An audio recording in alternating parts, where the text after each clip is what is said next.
Today we're celebrating Christmas through 4 beautifully decorated homes, each bringing its own sense of tradition, style, and holiday magic. First, we head to Connecticut, where an interior designer has transformed her charming cottage into a cozy Christmas retreat, complete with heirloom decor and cherished family baking traditions. Next, we travel to Dallas to visit the iconic Stubbs House, where a lovingly restored historic estate has become a grand winter wonderland filled with dozens of Christmas trees. From there, we make our way to Fort Worth, where a designer's traditional home is layered with bold color, playful pattern, and festive nostalgia. And finally, we go to Toronto, stepping inside a jewel box home drenched in moody color and dramatic holiday decor, beautifully styled for the season.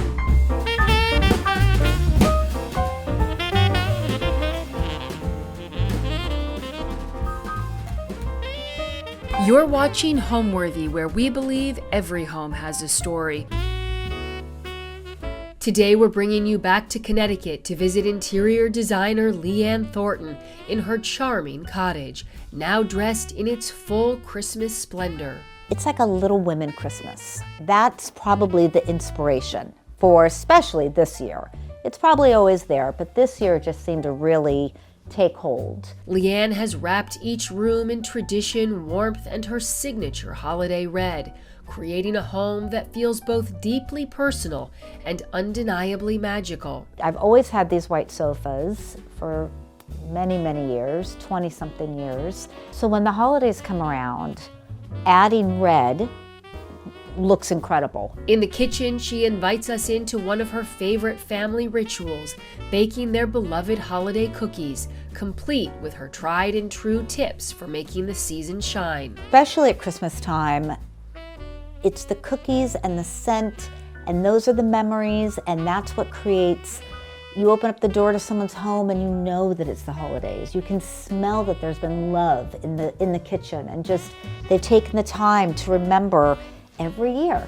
You bring out those things that make people happy. To watch Leanne's home tour ad-free, scan the QR code on screen or visit homeworthyplus.com for access to all of our latest episodes ad-free and to receive other exclusive membership perks. Hi Homeworthy, I'm Leanne. Welcome back to our home. I'd love to show you around for the holidays. Come on in.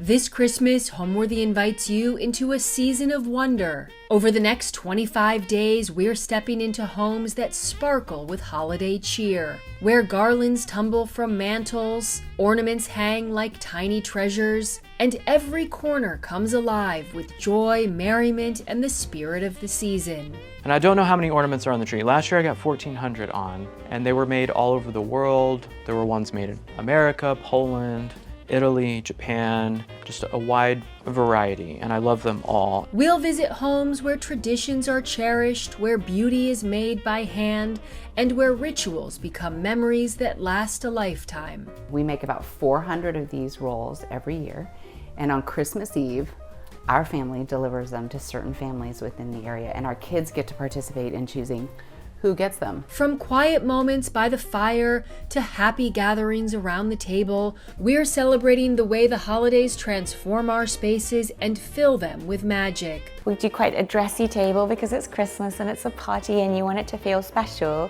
but you also, it's nice to make the table a little bit kind of imperfect, a little bit higgledy-piggledy. I want people to feel at a party in my home as if they're kind of wearing a ball gown but going barefoot. You know, it's that kind of high-low moment, the kind of specialness, but also the coziness of being really comfortable. So pour something warm, settle in, and join us for Homeworthy's 25 Days of Christmas, a season-long celebration of holiday magic. You're watching Homeworthy, where we believe every home has a story. Hello, I'm Leanne Thornton. Welcome back, Homeworthy, and happy holidays. I love having you back in my house. Last time you were here, it was summer and everything was a little bit more breezy and light, and now we're super into the holidays. We are a design firm based in Fairfield County, Greenwich, Connecticut, Rowayton, and we also have offices in Charleston. Our Allie, who was here before, my partner, Counterpoint, is about to have a baby, so she's not here today. But I want to show you around our home near the water. Holidays in my head and my love for them immediately goes to what I want to influence for my children. What I've always wanted to have them know the magic, feel the magic. You know, there's that saying behind every great holiday is a mother working herself to the bone. But it's really more magical for me, and having the holidays feel, when my children walk in the door, it's tradition, it's everything that they've been used to, and it's pure magic. And now having grandchildren, I get to complete that. I get to continue all of that, and that's very, very special. The holidays for everyone, I understand. They have their own version. Red is my color. Red is a color I don't normally work with in my interiors. A splash here, a splash there. Years and years ago, I decided I wanted an all red tree. All red everything. We were living in Los Angeles and I wanted something very Vermont. It has stayed true. Every red bow, red decor, it's so cheery and crisp, and my house is very white and seaside, so the combination of the white and the red feels very magical and seasonal. So red has been the significant color throughout the house.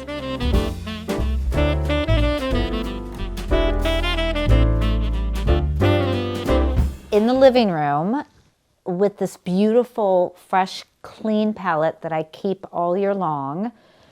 Being a coastal house, it's got the white shiplap, and I've added the blue and white. I've always had these white sofas for many, many years, 20-something years, with items like ebony and cane and rattan.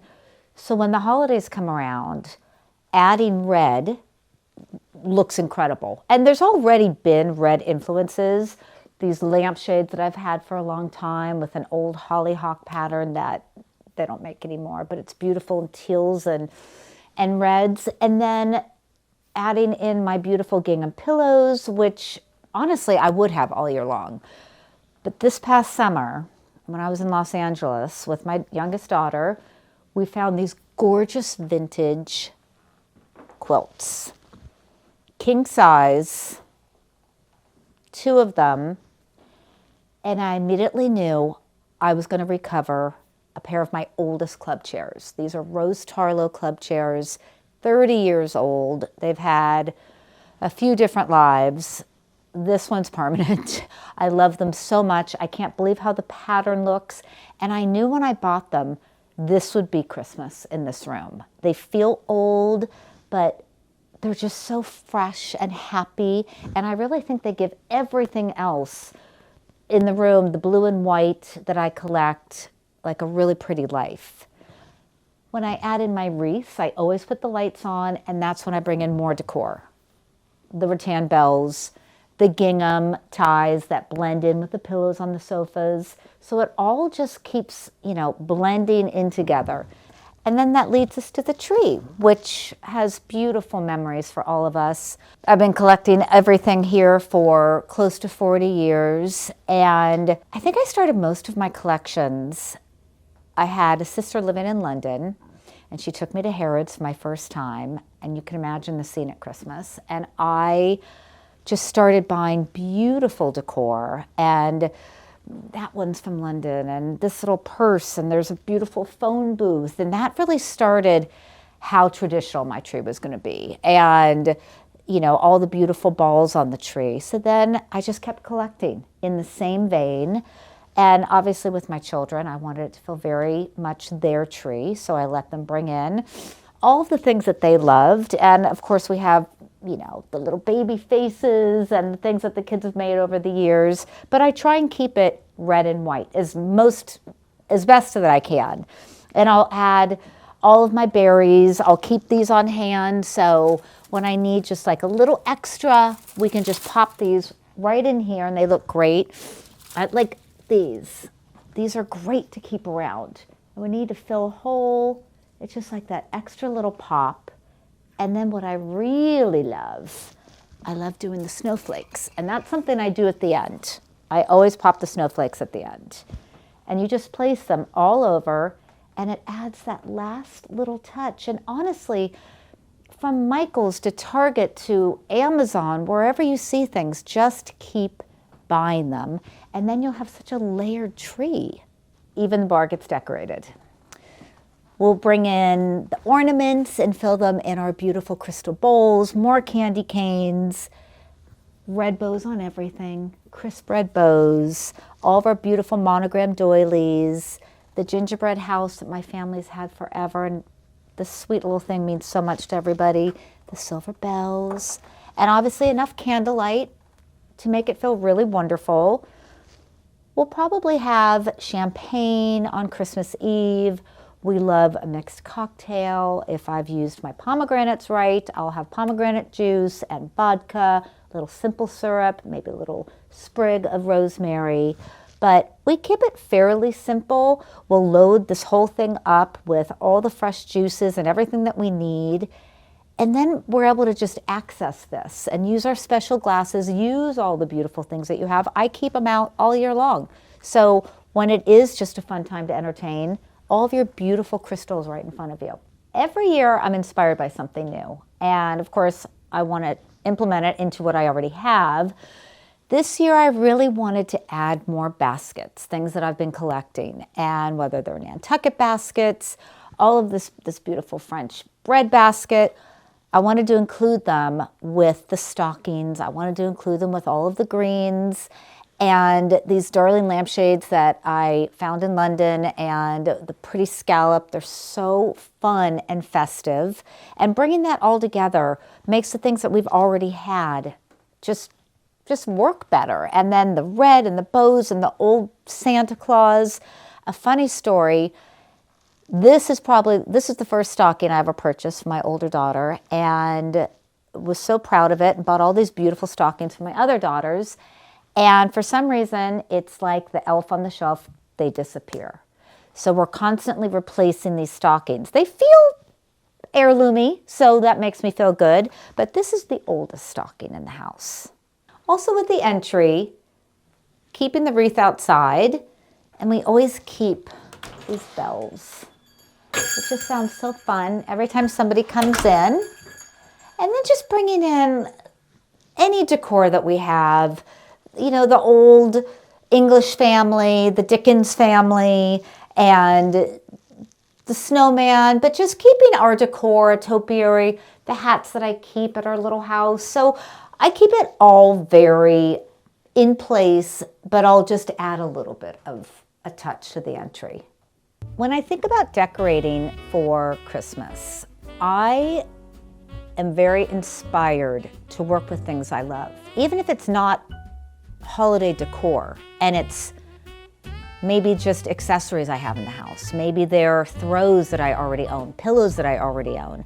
And when I'm pulling it all together and I'm layering the holiday, the tree decor, the candles that I'll buy, I lean into all of it.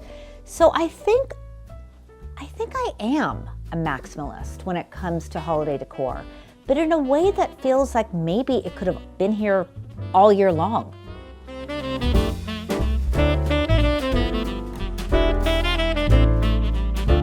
I like to call my kitchen the Christmas kitchen. It's so important to me to decorate every room in the house for Christmas. But the kitchen, every morning when you wake up and you turn the little lights on and the wreaths are in here, and it just inspires you to cook. Today I'm making chocolate peppermint crinkles. They are my family's very, very favorite cookie. They are so special.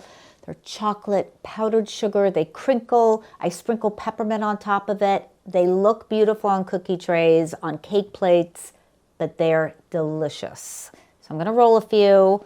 I made the batter earlier, and it's an old recipe. I believe it's an old Williams-Sonoma Christmas recipe, and those are some of my favorite cookbooks, the originals. And then after they're done, we're rolling them in powdered sugar. I'm gonna bake them. I'm gonna sprinkle them with peppermint afterward, and I know my oldest daughter will be here first in line to eat at least half of these. Baking, cooking, huge parts of Christmas. My daughters and I, they all want different things, but we all love everything together, but they have certain things. My peppermint crinkles, there's a Mexican wedding cookie that one of my daughter loves. My youngest loves sugar cookies. We bake them all together. There's different times that we get together and we do baking. There's evenings that we all carve out a special night to sit around and I make fondue. That's a really fun memory for all of us. A beautiful recipe of fondue. And that's kind of like a night where we'll listen to beautiful French music and have fondue and a beautiful wine. And then there's planning the menu, and we'll do all of that together. Christmas Eve, Christmas Day, very traditional. We usually keep it the same. Christmas Eve is usually lasagnas. My mom did lasagnas on Christmas Eve. So maybe the kids and I and my husband will go to Arthur Avenue, or we'll go to Italy in the city, and we'll gather up all of the yummy things for antipasta. And then Christmas Day is all about a beautiful tenderloin, potatoes au gratin, popovers this big. The kids love those. Cream spinach, very traditional, more English on Christmas Day. But those are all the things that we spend the month of December plotting and planning and getting together so we can create all of that. Holidays do just what we want them to do. When we're creating the recipes and cooking, especially at Christmas time, it's the cookies and the scent, and those are the memories, and that's what creates, you open up the door to someone's home and you know that it's the holidays. You can smell that there's been love in the kitchen, and just they've taken the time to remember every year. You bring out those things that make people happy. And that, besides a beautiful candle, which we all love our Christmas candles, cooking and baking, I think, is what brings all the sensory happiness to your home. Once I've rolled all of the chocolate together, then we put it in the powdered sugar and make sure they're really coated. You want tons of the powdered sugar because, of course, it's supposed to look like snow, but it's also delicious. And then after these bake, about 8 to 12 minutes, they're going to come out, and the crushed candy canes are going to get sprinkled on top. And when they're warm, the candy canes are just going to melt into the top of them. Perfection. The trick to holiday entertaining, cooking, baking, decorating, all of it, and being as stress-free as you can be, or at least appearing as stress-free as you can be, is doing it in stages.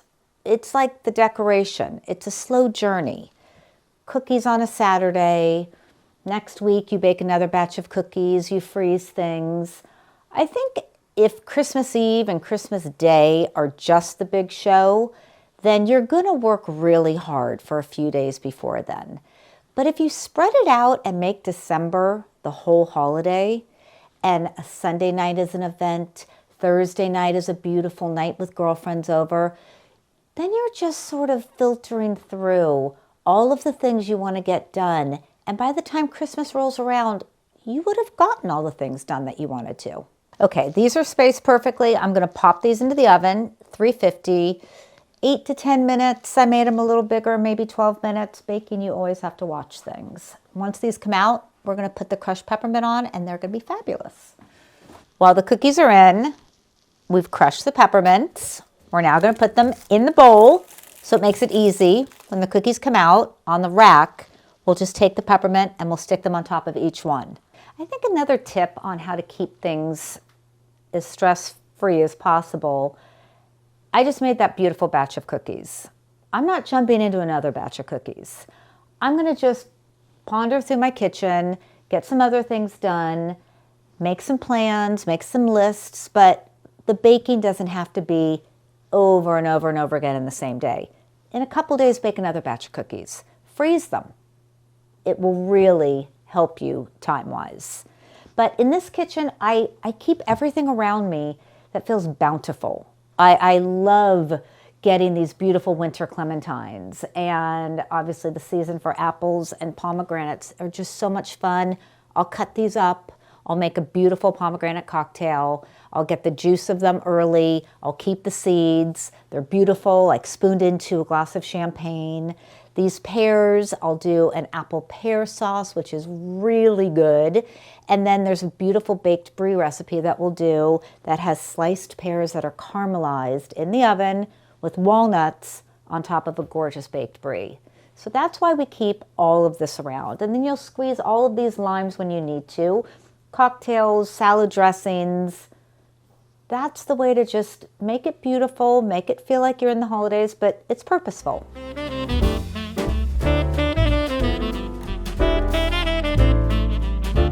When I talk about my Christmas kitchen, forming a Christmas kitchen for me, jars of candy, red and green M&Ms, everything that just looks like the holidays. I love bringing in the fresh greens. And because I collect copper, I found these copper cookie cutter string lights. And we've just wrapped them around it all. We put them on a wreath, a little kitchen wreath, I call it. We did the little red and white gingham lampshades. And then it's Christmas in the morning with your coffee. It's Christmas at night. The lights are dimmed. You're watching TV. You come in here, have a cup of tea, and everything's just charming and warm. Against the wallpaper and the beautiful transferware plates, I think it looks so pretty. Even the dish towels and pot holders can feel holiday. I actually keep these out all year. There's something about just the crisp happiness of them that make me feel so good. And then I'll keep a beautiful dish towel drawer that really, it's like your first grab is something that's going to be fun and feels festive. And if you keep all of this in your house, it's so easy to entertain and put them out with a beautiful wicker tray and serve your beautiful Christmas gougere puffs. And it looks like you've been planning it forever, but it was all just right here. The cookies are done. House smells incredible. It's amazing what this does to the kitchen. So at this point, they're perfect. They're ready. I'm going to take the crushed peppermints, and we are going to try and get the ones that are crushed up the most. And then you just take the cookie, and now that's soft and pliable before they harden. And then sometimes I'll do a little of the peppermint dust on the top as well, so it looks like they even have more snow on them. And then you'll just continue to add the peppermint as you go. These will end up on the sideboard with other Christmas desserts, the coffee cake that we make every year, the other cookies that my daughters love. And these can be enjoyed when the kids come over on a Sunday before Christmas and we're all just figuring out our plans, or we're going to take a big walk. But these are also a big hit on Christmas Eve when the little kids are here, our grandchildren are here, and if I'm including maybe another cake, and that has dusted peppermint on top as well. It's amazing how some of the recipes end up looking like holiday decor. It's so fun to take these baked goods and put it on your favorite platter, and you know, something that's going to go with your table. And this is an old platter I purchased years ago. It's a cake plate, and I have a collection of cake plates. And this one I just thought was so beautiful with the roses on the side. So this is going to go perfectly with my tableware. Although I purchased this beautiful cake plate at a different time than my china, it just all goes together. It looks so beautiful. And then the cookies have that fun red. It feels whimsical, but still really beautiful and elegant. I think one of the things that people probably stress out more than they should is table setting. And again, I want my holidays to continue through December. So setting a table like this is not only great prep work for Christmas Eve or Christmas Day, depending on how I want to use it, but this could also be for the fondue dinner that I want to have with my kids or when my girlfriends come over. So I will start setting tables and do variations of the same thing. Grounding it by my favorite tablecloth, something new. And that's another thing. Bring in new pieces. Bring into your collection. This is a brand new tablecloth I got that went so beautifully with everything else I own. And the new candlesticks, things like that, these new lights. So I incorporated a handful of new pieces this year to coordinate with all of my existing decor, which all makes me so happy. And the interesting thing about doing that is that every year, even though it's your same possessions, it is fresh and new. And I'm so inspired by it. I walked down this morning and I'm like, I love this table. This year, the table was inspired. Obviously, it's all red. Company Store did a collaboration with Heather Taylor Home. And these placemats were really the beginning of this table. I added in a beautiful new tablecloth from Cezanne. And then I incorporated the wicker bells, which I think are so charming, and tied on all of the beautiful red ribbon. I added these incredible, they just look Gustavian, I'm not even sure. They're just so beautiful. These candlesticks from Terrain. And then honestly, as great ideas do come to me in the middle of the night, it's like, I need lamps on my table. As we can see, I love lighting and shades. It felt just old world and sort of like the Carlisle Hotel, Bemmerman's Bar. I wanted something soft, softly lit, but the baby blue linen just pulled all of this red and white together. And then anchoring it with a big bowl of these beautiful apples in all of the white ironware. It's crisp, it's festive, it's warm, and I love putting pillows on host and hostess chairs. I think it just makes everything feel very inviting. And then I get to use my favorite china, this beautiful camellia, and it's just got beautiful flowers. It looks like winter. It truly does. It all just looks like winter. And I think it's made a really beautiful table. And I'll go high and low for depending on what we're going to do.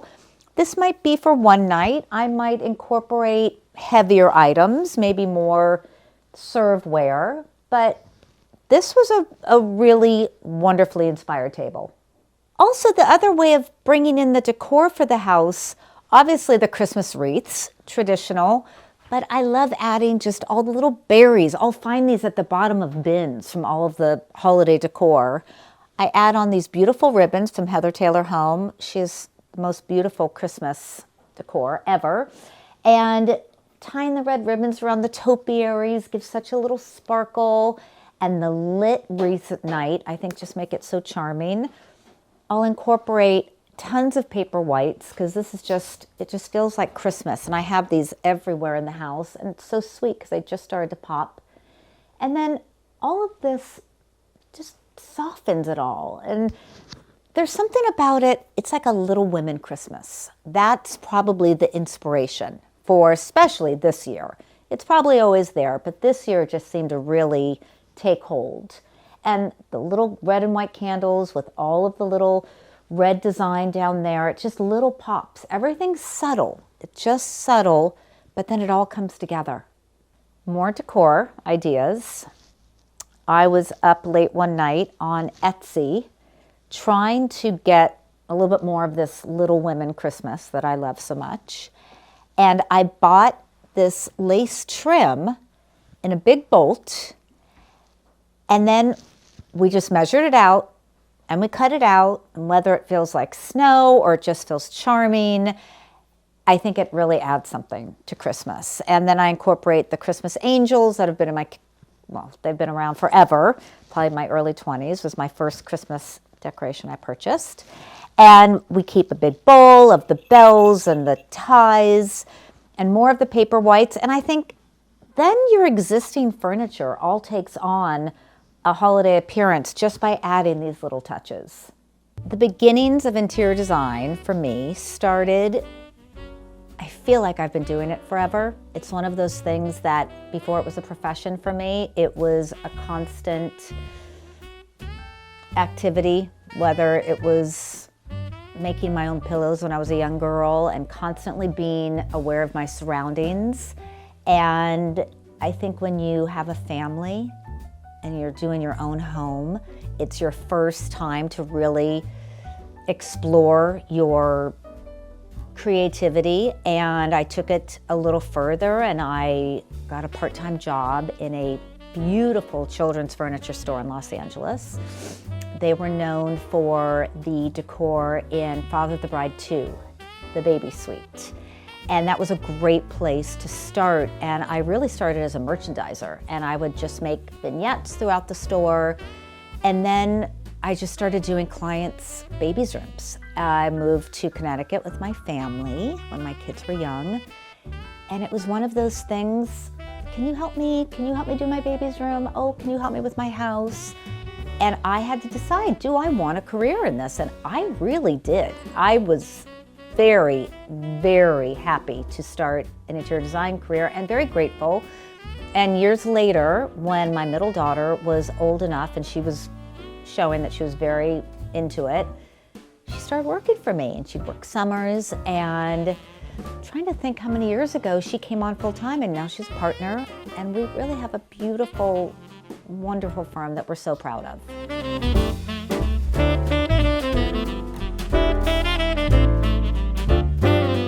Bringing holiday decor upstairs is so important. Again, with all the inspiration in life, and a lot of it comes from movies. Who doesn't remember Home Alone, where the parents' bedroom was decorated? And I'll never forget it. The wreath above the bed, everything was so charming and happy. Every room, nothing feels too precious. So bringing in a gorgeous wreath and a little bit of rattan on the top of it. When you were here last, it was summer, and we had all the light blues and precious little florals, and it's a beautiful, beautiful bed for summer. What we did was we turned it into our winter bed by adding all of the green and white check, keeping the lace, making it feel very festive, all these beautiful little woodsy flowers, and all the scallops brought in by all of the beautiful draperies that's very crisp and clean, and the paper whites. And I think hanging this wreath above the bed with the little winter berries just feels so calming and fresh.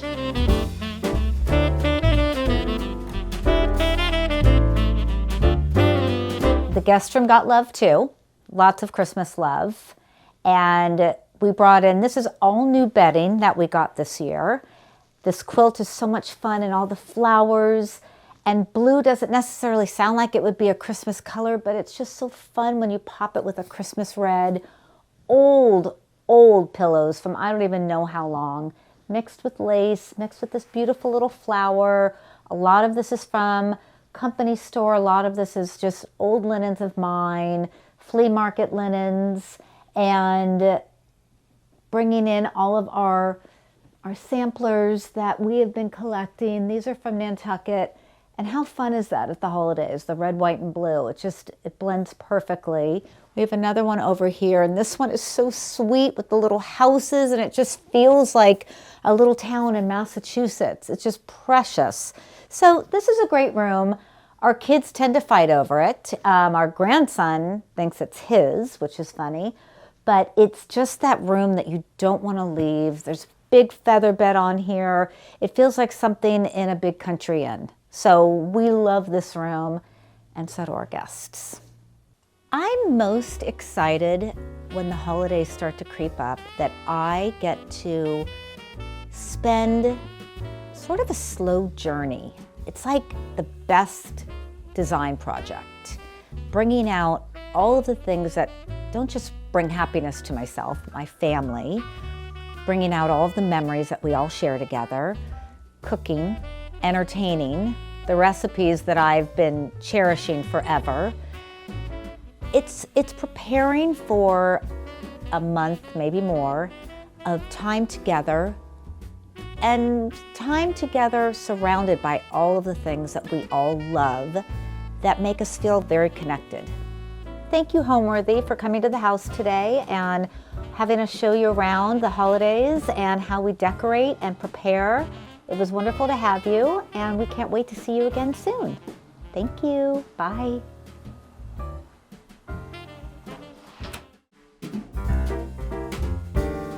Today we're stepping inside one of the most iconic homes in Dallas, Texas, the stunning Stubbs House, lovingly restored and decorated by homeowners Wayne Noble and Barry Jones. Known for decades as the crown of Swiss Avenue, this grand home takes on an even more magical glow at Christmas. When Wayne and Barry spotted the listing, they drove by and instantly fell in love. They set out to restore the estate to its original grandeur, preserving the integrity and charm that makes Swiss Avenue so special. And during the holidays, Barry and Wayne miss no detail when it comes to decor. The couple's love for Christmas fills the home with more than 60 trees, including 40 full-sized ones, creating a truly enchanting winter wonderland.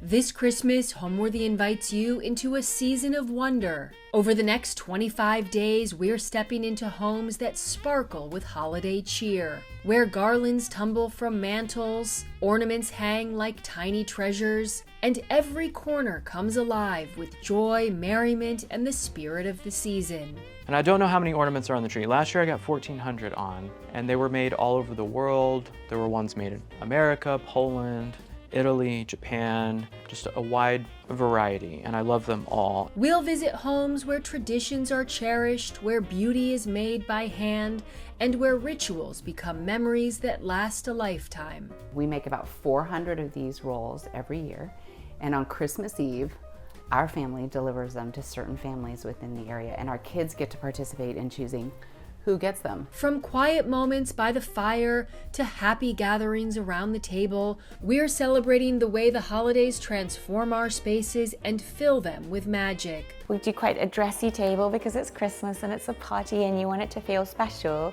but you also, it's nice to make the table a little bit kind of imperfect, a little bit higgledy-piggledy. I want people to feel at a party in my home as if they're kind of wearing a ball gown but going barefoot. You know, it's that kind of high-low moment, the kind of specialness, but also the coziness of being really comfortable. So pour something warm, settle in, and join us for Homeworthy's 25 Days of Christmas, a season-long celebration of holiday magic. To watch Homeworthy's entire Christmas collection ad-free, visit homeworthyplus.com or scan the QR code on screen. You're watching Homeworthy, where we believe every home has a story. Hi, Homeworthy. Welcome to our home in Dallas. I am Barry. This is my husband, Wayne. Come on in. Thank you for coming.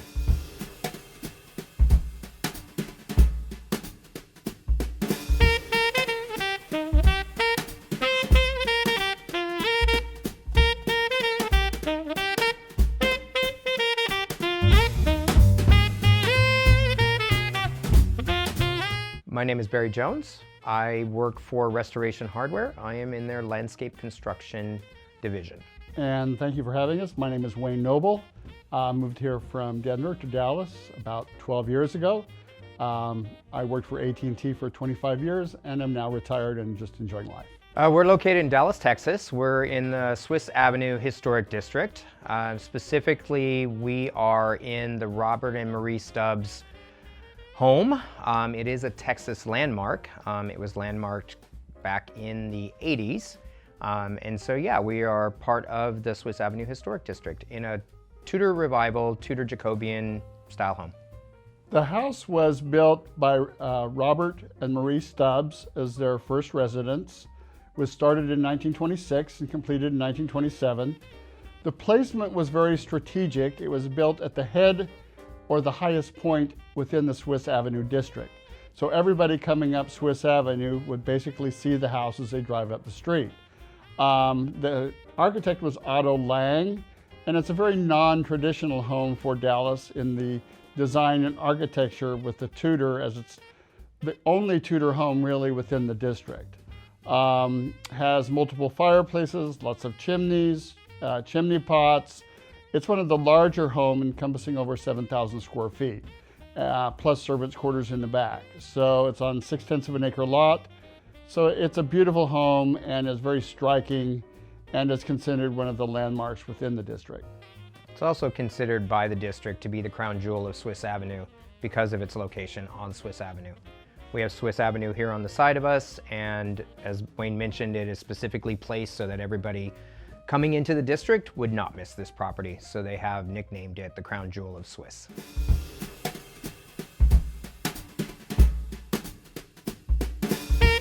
This is our foyer. So some of the notable features in this space are the ceilings. They're plaster ceilings done in 1926 by Caskey Plaster from Dallas.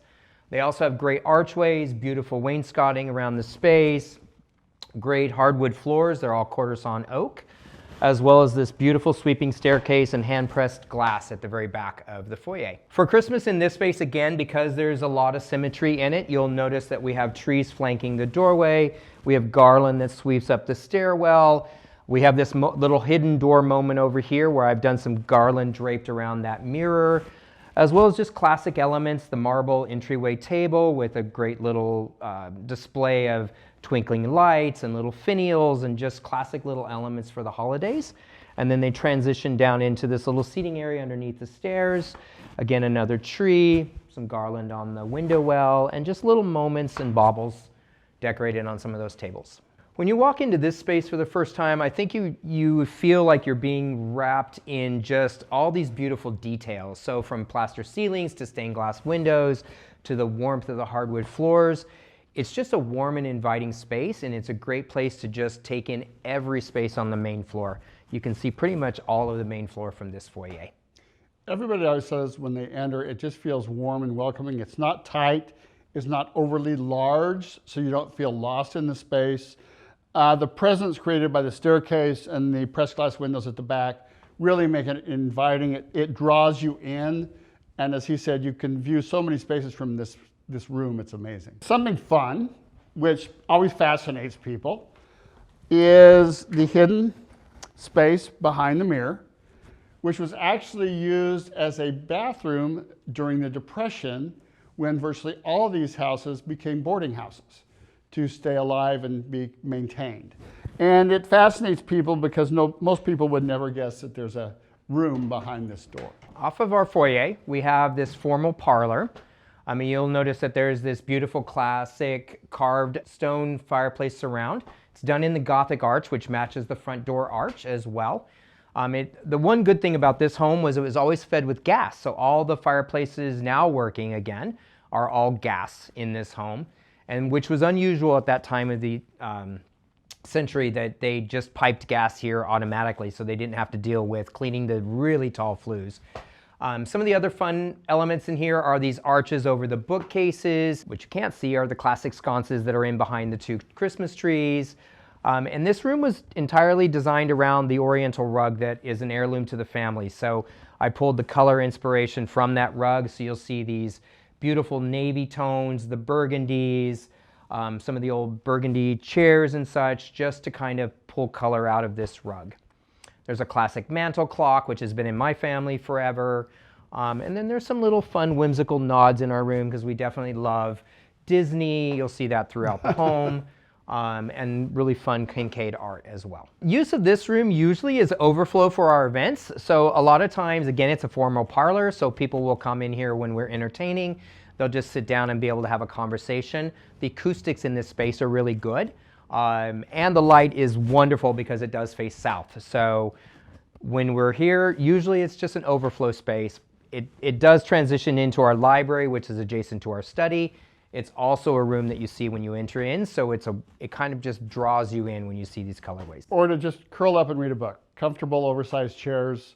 It's quiet, peaceful, away from the rest of the house, so you can just sit and relax. So for this home especially, since there are 40 full-size trees and 20 additional smaller trees in the house, Scale was very important to me, so I didn't want to have to move furniture out of the way specifically, so you'll see that most of these trees are slim, which also plays well with the architecture in this space. So the tops are grand, they're over the top, there's lots of ribbons and sprays and things like that, and the tree themselves will have some unique elements like these feather boas, little pillows tucked into it, lots of berry sprays, and then just kind of appreciating the space it's in. So with this one, the blues and burgundies pull out of the rug, and a lot of it is, again, just based on scale. We didn't want to get too tall because we didn't want to be right up against the ceiling in this space, because the rest of this room doesn't lend itself to being that decorated that high. So I think the biggest one here is just pull inspiration from something in the room, especially if you decorate to your space.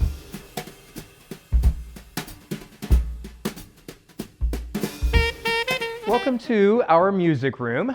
Specifically, we are using this room as the music room because of the 80-year-old Steinway that is nestled into this bay window. The architecture of the space really lent itself to having this gorgeous black Steinway back there. In this space specifically, we pulled all of our color inspiration out of the stained glass. So there was a lot of blues in it, those really deep grays and some of the florals. And so that, the previous owner had also painted this bay, this really saturated blue, which we left. We actually appreciated it. And so I built the rest of the room decor around that. So you'll notice that, again, wainscoting carries in from the foyer, the gorgeous Cascade plaster ceilings, transoms and French doors, an amazing cast stone fireplace with a monogram for the original builder. And then we pulled the color out of the stained glass. So blues in the furniture, in the throws, the art glass on our bookcase, blues and silvers as well in these trees. So it's all driven by this bay window. And we try to, when we have guests or a large party, we like to hire a pianist to come in and play. It's an amazing room. People sit down, just listen to the music. Sometimes we'll start singing along. Or from my perspective, sometimes I'll just come in here and sit down and listen to music. It's a great escape space.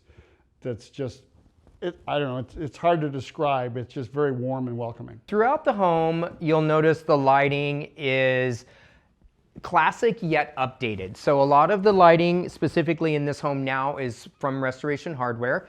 So in this case, it's a classic crystal chandelier with this steel orb around it. You'll notice there's steel elements throughout the home. We definitely embrace the masculine feel of this architecture. And so with the steel around this, some of the steel in the sconces on the walls, there's the steel baskets holding wood next to the fireplace. Those elements just kind of further the masculinity of this architectural style.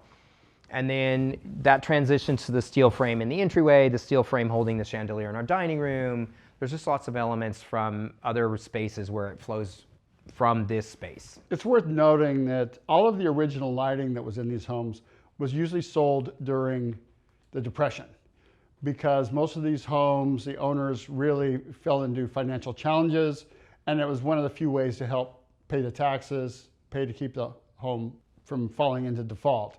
Between selling the fixtures and turning them into boarding houses, unfortunately, after that war ended, a lot of these fell into disrepair, and some were leveled, some were destroyed until the historic district was created, and then finally there was a following to restore and maintain these old homes as part of Dallas's heritage. The ceilings throughout the main floor spaces, our entryway, our dining room, this music room, and our family room are all plaster. They were put in the home when it was built by Cascade, who is local to Dallas. They still have these molds because when they had to replace the dining room ceiling, they were able to follow the original molds. We do have some of that still left in the attic, thankfully, in case something were to ever happen, but definitely a local plaster artist who did all of the ceilings on the main floor. There's moldings in the butler pantry, there's moldings in our parlor, all of those are plaster as well. And it's interesting, there's actually a resurgence in plaster ceilings as an architectural detail. And the Cascade plaster was taken over by a younger couple a number of years ago. They came out to look at the house, but they're doing a lot of work in other states, including Florida, because people are starting to appreciate the design and the character of that pattern. My favorite aspect of this room is the bay window, and mainly because of the Cremone hardware on the leaded glass windows and the leaded glass transoms with the great little stained glass medallions in them. There's a lot of natural light, and you can see the bubbles in the glass, which really lends itself to just the warmth. There's a little amber glow that comes through them, but there's such detail in them, and so you cannot replicate that today in window manufacturing. So that's what I appreciate the most about this space. I think just the ceiling height, the warmth of the space. Clearly, because the piano's been in the family for over 80 years, there's a lot of sentimental value to that. Remember when my mom bought it and the discussions that were had, but it's just part of, I remember my mother when I see the piano, and a lot of fond memories. She would be proud that we still have it, maintain it. When we relocated to Dallas, I was working out of the Plano RH Gallery, and I had asked some of the team where I should visit to see historic homes. And they had pointed me to the Swiss Avenue Historic District as a must-see. If anywhere to go in Dallas, you must go see Swiss Avenue Historic District. So I came down on a weekend off, drove through the district. On the way back up, as most people do when they come back up Swiss, this house was sitting on the corner with the for sale sign in the corner of it. And so it was an instant fall in love. The reason I fell in love with the house was the massive chimneys that are on this property. I am drawn to tall roof lines and even taller chimneys, and this met both. And so we began our 18-month journey to purchasing this home. Many people who come into the area are a little surprised with the size and the architecture variety that's in the Swiss Avenue Historic District. This house is unique based on size and design, but also we have tried to keep it in line with its original intent, meaning we haven't tried to turn it into another contemporary McMansion. The goal was to renovate it and keep it relevant today while maintaining its original character, and I think we've done a very good job in doing that. It's an incredible property. People fall in love with it when they enter, and it is truly a warm feeling house that can host a very large group of people if you choose.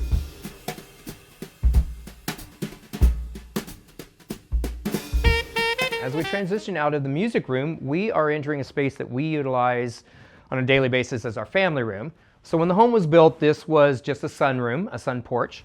And so this was an exterior, as you can tell from the brick walls, this was an exterior room, all open air. It has been enclosed over the years, and so we're utilizing it for family room. And in here, you'll notice again, plaster details in the ceilings, a little bit more of a Greek inspiration. And some of the elements in the furniture, again, the iron sideboards and console tables, just kind of furthering that masculine feel that we have throughout the home. Specifically for my holiday, these trees are more about a story of our life together. So you'll notice on the trees, these are decorated with whimsical elements and ornaments that we've collected the 25 years that we've been together. So you'll see a lot of Disney, you'll see a lot of color, you'll see pieces we found in airport gift shops.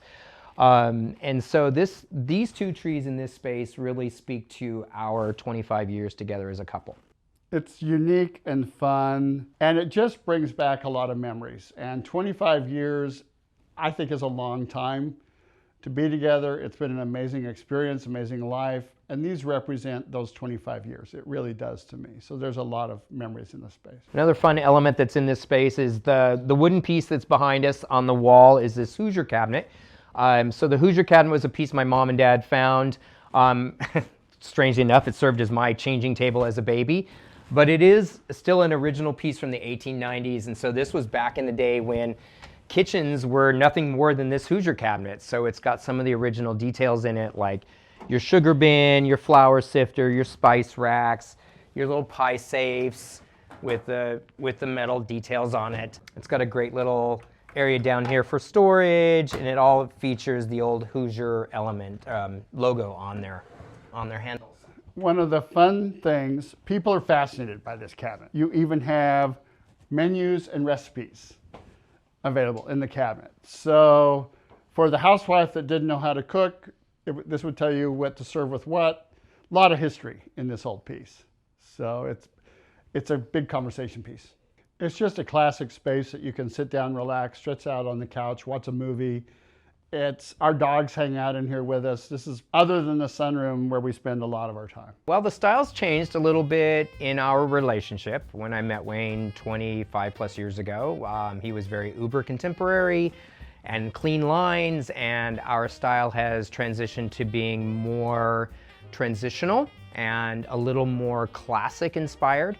Our last few homes have had lots of classic elements in them, this being the most classic of any of the homes that we've lived in together. So with that being said, we definitely like things to be updated. However, we tend to be more preservationist driven. So we like to go out and find old hardware, old lighting, or lighting that would fit an old home. Sourcing materials that also have warmth and interest to them. With this home specifically, as you wander through, you'll notice there's a little bit of an industrial, masculine touch to it. There's a lot of iron, mainly because there's a lot of iron elements on the home, so we incorporated those inside as well. And you'll see that the home, though warm and inviting, definitely, because of its style, tends to be a more masculine architecture. And so we really ran with that while updating it, keeping it classic, keeping it relevant, keeping it a bit masculine, and still making it warm and inviting to the masses. And from my perspective, the only room that was important to me was the kitchen. I love to cook. I like a very functional kitchen, commercial grade appliances. We like to host large parties. That's what I care about. That's where my input really ends. Once we get past the kitchen, it becomes Barry's responsibility. But I love the design. This house just feels warm and comfortable to spend time in.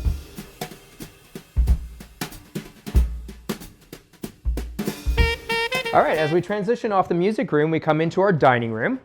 So this space, when we took it over, one had a lot of damage in the woodwork, so we have had to paint that and repair a lot of woodwork in here. But we kept the classic detail, beautiful plaster ceilings, great crystal chandeliers. And in this space, because it flows so nicely to the rest of the home, other than the holiday, we usually have all the French doors open. But you'll see a lot of classic elements from wall sconces, beaded mirrors, tall cabinetry, a lot of dark woods, again, to kind of play off of the wood floors themselves. In here, we've got a vintage wallpaper cart that we're using as a bar cart, iron again in the table, the buffet lamps, and then, as I mentioned before, symmetry and balance are very important to me, so you'll notice that I have these two trees tucked into the corner. And specifically for this space, because it has a lot of white trim, this is a little bit more of an icy feel for me. So you'll see the trees are flocked, lots of silvers and whites, lots of a white hydrangea. It's my favorite flower, so that's throughout the home, as well as dotting the dining room table and nestled into the garland on the buffet. Specifically, the pieces in here, classic yet updated, vintage French chairs. There's a lot of Cremone hardware on our buffet pieces, iron in a lot of the elements. And then the table is set as if we were entertaining for one of our holidays. So you'll see lots and lots and lots of layers. Specifically, we love to have, the charger plates and the layers of classic white china with the silver rim, the crystal stemware with the silver rim. And one of my favorite things to do when I entertain is I always have a treat. So you'll see on all of our dinner tables, we always have a cloche with some sort of treat under it, whether it be these chocolates or cupcakes or muffins or cakes or pies or whatever, but we love to surprise our guests when they arrive with a little cloche with treats. It's interesting, as part of the history of the house, it was designed so that the servants could be shut off and the spaces could be shut off to prep a table or work in the kitchen without going into the other spaces or bothering the guests. So all of the original doors are still intact with the beaded glass, so they could set the table, prepare the meal without bothering guests who were just spending time in the living room or one of the other living rooms until the meal was ready. So it's great to still have these. They're very functional, and it allows things to be prepared prior to inviting people to join us in the dining room. I think the reason I enjoy the space so much is that it does go back to the times when we would sit down to a meal. Nowadays, everything is so rush. We're We're guilty of it. We sit out here in the sunroom and have our meals, but when we entertain, we love to sit down here and be removed from all that's going on around us. So having the fire go in the fireplace, again, another cast stone fireplace surround with the Gothic arch that matches the front door. But it's such a warm and inviting space because you could close off the doors if you wished, or we could close the French doors and whatever's happening in the kitchen happens in the kitchen. But you're still feeling like you're connected to all of your guests around the table. You can spend hours just sitting at the table over a nice glass of wine and visiting and enjoying time with friends or family. And we just did that again recently for a birthday party. And people were in here for 3 to 4 hours easily, just enjoying each other's company, enjoying some dessert or a treat. And that's what it's all about. It's sharing that time with friends and family. Our time on the earth is limited, so sharing that experience is very important to us. Specifically for the holidays, the centerpiece stays a lot the same. In the past, my gift to our house guests was I would wait till everybody went to bed, and then I would create a unique tablescape for Christmas Day dinner. And so here, unfortunately, we haven't been able to have our friends join us for Christmas in this home, but when we do entertain, I usually have the table decorated much like this. I might change up the ornaments slightly, the napkins slightly, those sorts of things. In this home now, it's been like this for a few years now. We would, if the chandelier weren't there, I might do something over the top and tall, but you know, the ceilings are a little bit lower, so I can't go very high with it. But I also don't want to take away from the beautiful wood paneling when somebody walks into the space, the great windows. So I have chosen to keep the tablescape a little bit lower.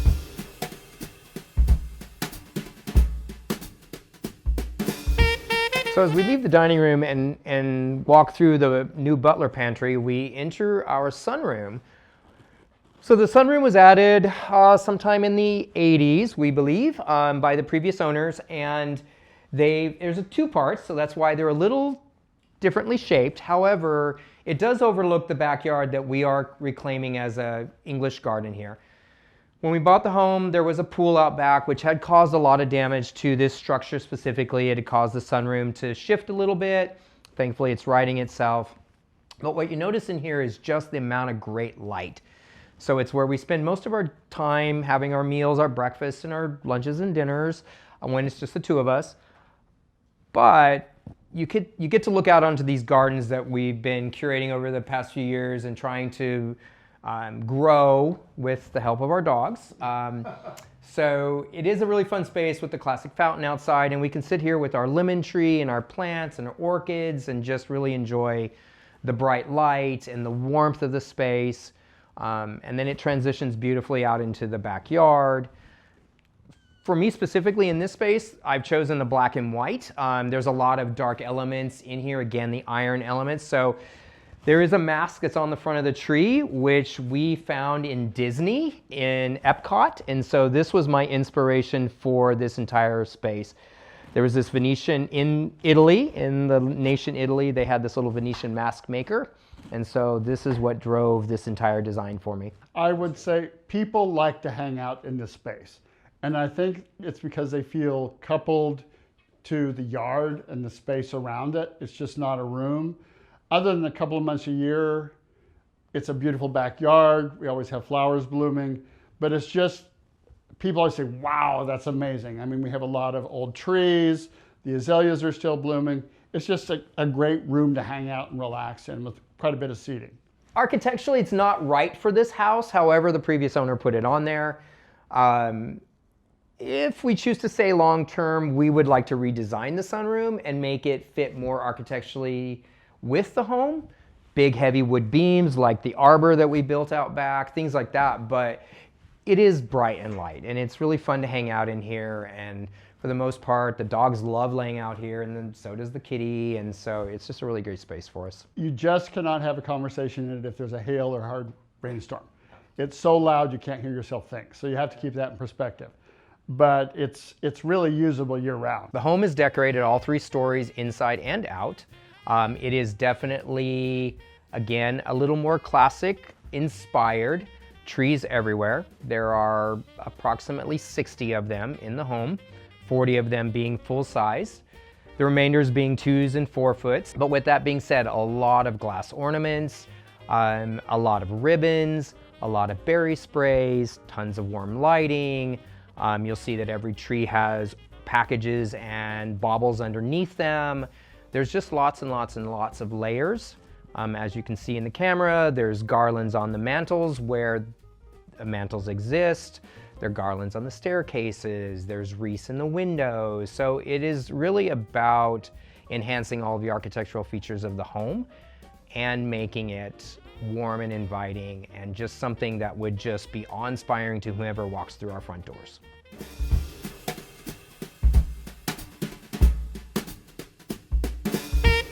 As we transition out of dining room through the butler pantry into our kitchen, this space was divided into 2. So this little area over here was the butler pantry originally.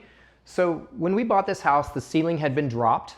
This was all yellow laminate countertops, Greek key doors. It was very 1970s, which for that time it was high end. So we came in and we've completely opened this back up, or lifted the ceiling back up to its original height. We designed cabinets in a 1920s shaker style, so you'll notice like the hood arch matches the arch of the front door. So it's done in that Gothic arch element. I've incorporated iron sconces into the cabinetry flanking all of the windows. So at nighttime when you're looking in, it's a gorgeous little glow. It actually is great work light, doesn't need much. And then the elements, like the updated elements are the stone, the Lugano poles from RH, these classically inspired hanging lights. We took out can lighting because that was just really just ugly in here. We added seated glass to the uppers, so again, kind of plays off the seated glass that we have in the front entryway and in the butler pantry. And then it's got a classic hexagonal tile floor. Not original because of all the damage to it, but it does match the original marble hexagon that's in the breezeway laundry area. So it's interesting. We have a magazine cover on the wall in the other room. And this home and the kitchen was featured at Kitchens of Tomorrow from the mid to late 70s. And it was redone in yellow laminate, as he stated. Also, I called it a Volkswagen. There was a huge vent hood dropped from the ceiling and came out about 6 feet from the back wall. There was a big gas grill, 2 GE P7 ovens built on the end, and an electric stovetop on the other side. All that had to come out. I wanted a good space with an open kitchen, lots of countertops, lots of counter space. People can congregate in here and eat or munch or have food, but you can still prepare food and do it simply without a lot of distractions. I love islands in some homes. I don't like an island in a design of this kitchen because I want an open workspace. And I know that's personal taste and choice. We've hosted many large parties, including some where we've had a professional chef, and they say this kitchen is a joy to work in because it's so simple and the space is well utilized. And that's what we were working for. Utilizing architectural elements. So for us, yes, to answer your question about whether we've allowed the home to kind of give us a roadmap to how we want to decorate. The home has a lot of symmetry in the rooms themselves, and obviously working for RH, we're all about symmetry and balance. So most rooms have at least 2 trees if the architecture drives that process. So behind us, obviously you see the 2 flanking the fireplace. In another room, there's garlands wrapping the fireplace, but there's a giant bay window, and there are 2 trees that flank that bay window. In the dining room, same thing. There's this massive wall of windows and there's a buffet underneath the windows. We flank that buffet with 2 trees in there. Same thing in the family room. So for the most part, it's driven by the symmetry and balance of the rooms inside the home, but also really the scale of the home tends to just dictate that you can decorate, you can tuck things into corners, you can wind garlands down the staircase and surround the chandeliers. The window ledges themselves are deep, so we can throw garlands and berry sprays and different things like that in the window ledges. And so with that, especially on the exterior, there's a ton of windows on the front of our house. every one of them has a wreath in it, because why do the first floor but not the second floor, sort of thing. So to answer your question about it, yes, the architecture certainly drives a lot of the design ideas. And with that being said, the home doesn't feel any smaller. So the good thing about this home is that this was so well laid out to entertain that we can throw decor in all these different areas and it doesn't feel crowded. It feels warm and inviting. One of the features that was really brought to our attention over the past number of years is we've actually had a couple of small made-for-TV movies done here, and one, okay, I want to say low-budget motion picture, if you will, horror movie.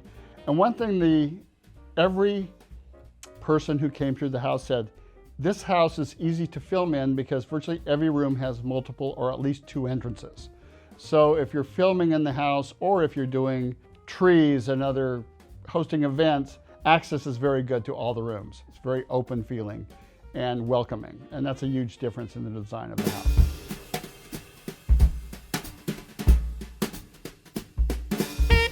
So this is the servants' hall. It kind of connects our front entryway to the laundry room and then off into the butler pantry. So specifically what you'll notice in this hallway, it's very simple. There's not a lot of ornamentation, but we utilize this as a place for all of our cat and dog art. So we have a lot of pieces that we've collected over the years, like the Everheart that's here on the wall. It was the only artist that was allowed to reproduce Charles Schultz's work.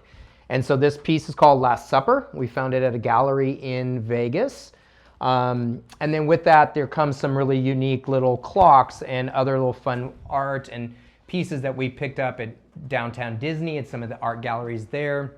There are also little postcards that we found in Hawaii that feature dogs and cats. These two up here are like our Simba, who is passed, but Sylvester, who's still with us, and at that time Bella, who is here. So these were pieces that reminded us of our pets at the time that we started putting together this little gallery hallway. And then with that, the 2 trees in here are also playing off the colors of the art, and you'll see lots of little dog and cat ornaments hanging in the trees. And then fun little metal sculptures again, because I love just the ironwork of dogs and cats. As we transition to the second floor, you'll notice that the primary is tucked at the very back of the home. So this was the privacy area. It was also adjacent to the servants' stair. The one great thing about this home is that all of our bedrooms on the second floor feature multiple closets. At the time, unusual, but in this case, they all have really great elements inside, like built-in storage, built-in shoe racks, all original to the home. Great little storage underneath the window bench. And then you'll see some of the other elements, like some of the little moldings that were left in the home, great trim around the doorways. The quarter-sawn oak transitions upstairs from downstairs, which is great. And then it'll transition into some of the original bathrooms that we have still left in the home. I think what's most unique about all the bedrooms in this house is they're large, which back then was fairly uncommon. And you walk through so many homes today, they feel tight and confined. None of these bedrooms feel that way.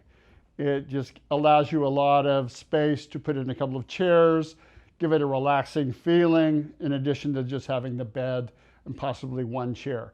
So for an older home, it's exciting to have that type of space to work with. When I was picking colors for this space, it was same thing, was just transitioning some of the main floor color up. So you'll notice throughout most of the space, navy and grays are a common thread for the most part.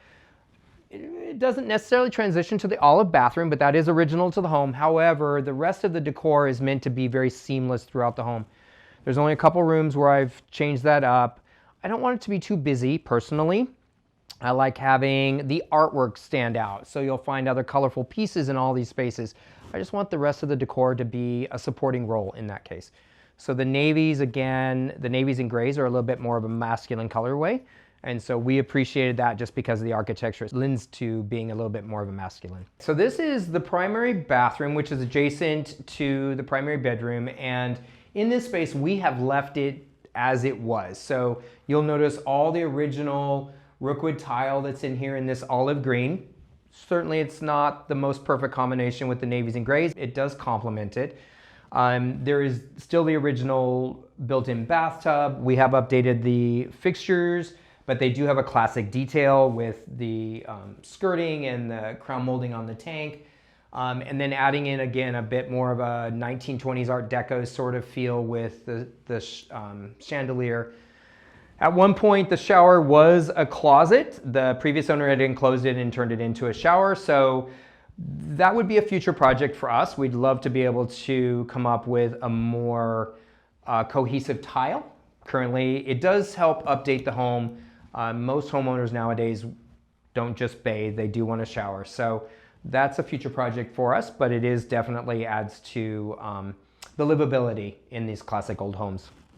The one fun element in this space and it is in all of our bathrooms that are still original, is we have really great built-in elements like the toothbrush holder, the glass towel rods with the original supports built into the tile, the soap dishes that still exist in the walls, things you just don't see in bathrooms nowadays that aren't surface mounted.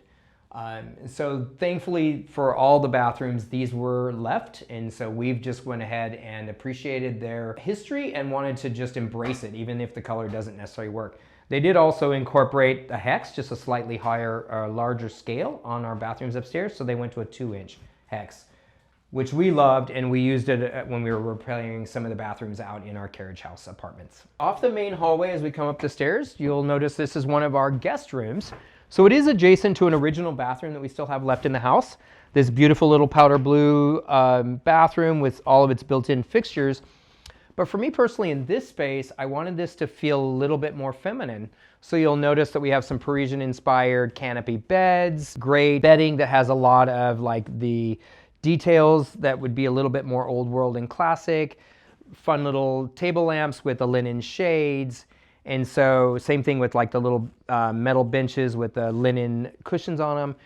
And I wanted it light and bright. So obviously the room, it transitions in nicely, the hallway colors, the whites and grays.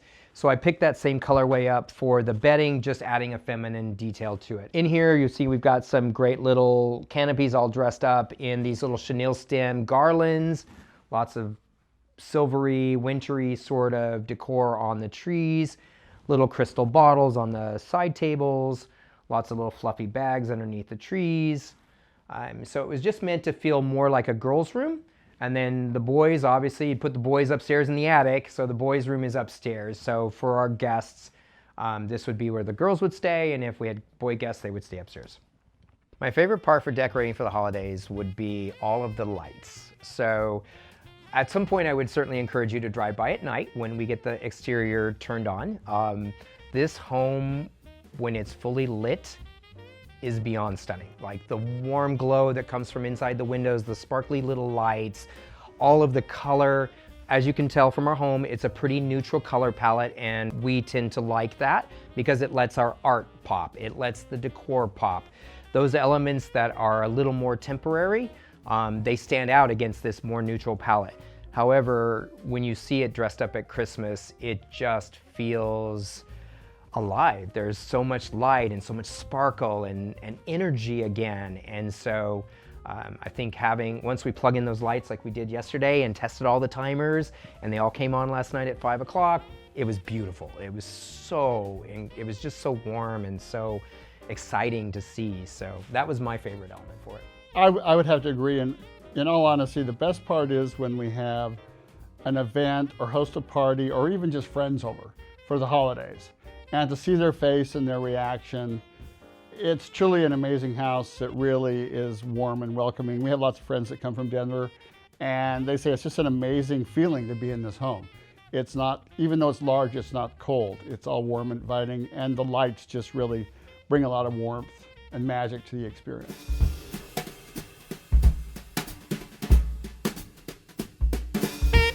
During COVID, we took an opportunity while we were all stuck at home working to finish off the attic. So when we purchased this home, this was unfinished. We have spray foamed the entire attic, which makes it livable and comfortable. And we took inspiration from the room behind you for the finish out on it. So this was the original storage room for the home. So it was all clad in this old nickel gap tongue and groove wood. So I used that as inspiration in finishing out this attic. I couldn't find this really wide plank, which is fine, it would have been hard to work with. but we were able to find all tongue and groove nickel gap and finish out the remainder of the 3rd floor in it so that it transitioned nicely to what was already existing in the home. And really everything we did up here was really with future thought of someday a family with children is going to move back into this home. So the space in the attic was designed to be somewhat indestructible. The floors are actually oak that have been finished with exterior deck stain, so they can be touched up, patched, repaired, whatever is necessary. But also, children can be up here making a lot of noise, screaming, yelling, having a good time, without disturbing guests on the main floor. And that was one of the main thoughts in the design. For the Christmas up here, you'll notice that there are a lot of teddy bears. Teddy bears were a thing that Wayne and I used to give each other early on in our relationship. So we've been collecting teddy bears forever, and I utilize them in the decor up here. One, because I feel this is going to be a space for kids, so I want it to feel a little more youthful. But the trees are covered in ornaments and teddy bears. The tree skirts themselves are all teddy bears. I've worked teddy bears into the mantle garland, and then I've also got them tucked around in a couple of the other spaces. So it's just kind of a little bit more of a youthful space. There's a ton of Monopoly games. I collect them, so you'll see that up here. And it transitions into my Lego room. So it's really meant to feel a little less adult, knowing that we all have to be adults. And so for this, it just kind of added a little bit more of a whimsy to the space. It also this main space transitions into a bedroom, which is decorated for little boys. So it is kind of a space that I imagine would be for kids. Just an interesting note, my grandmother started giving me a stuffed animal or bear when I was 5 years old. So a lot of the bears around the tree were actually given to me by her. So as an extension, we started with collecting bears after we were together. And there's a huge assortment of bears from many, many years up here. And there's a lot of memories as part of that. A couple things you'll notice when you're upstairs in the space are some of these leaded glass windows. We're utilizing one at the end of the hallway where the bedroom is, as well as this one that's allowing light in from my craft room into this game room. And these came out of the home next door that was torn down behind us. So we were able to salvage a few of these pieces and utilize them as windows to allow light, but also as artwork that you'll see hanging down there. And then also around the corner in the bathroom is a great little clawfoot tub, a steel clawfoot tub that we were able to salvage out of their carriage house before it ended up in a landfill. So it's fun to be able to find some of these pieces and repurpose them in unique ways. I think hanging stained glass that's backlit is a great idea for art. And it also, in some cases, allows, especially when you have an adjacent room to a big window, it allows light into your space and kind of helps open it up visually. All right, so as we leave this main game room area, we're going to transition into my craft room.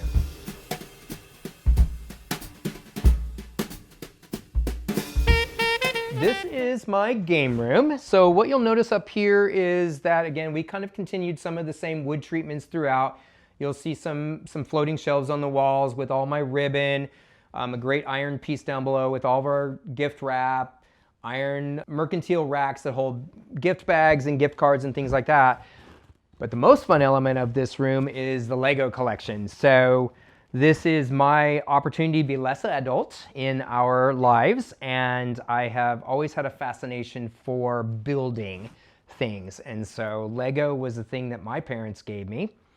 Lego is the element that I am gifted at Christmas because I need nothing else but Lego when it comes to Christmas. So a lot of the kits that you'll see on these two tables are pieces that Wayne has given me over the years, from the Titanic over here to Taj Mahal to the Roman Colosseum, the Eiffel Tower, all fun elements that we've collected over the years. And I've just started embellishing and building my own little version of a Lego city with it.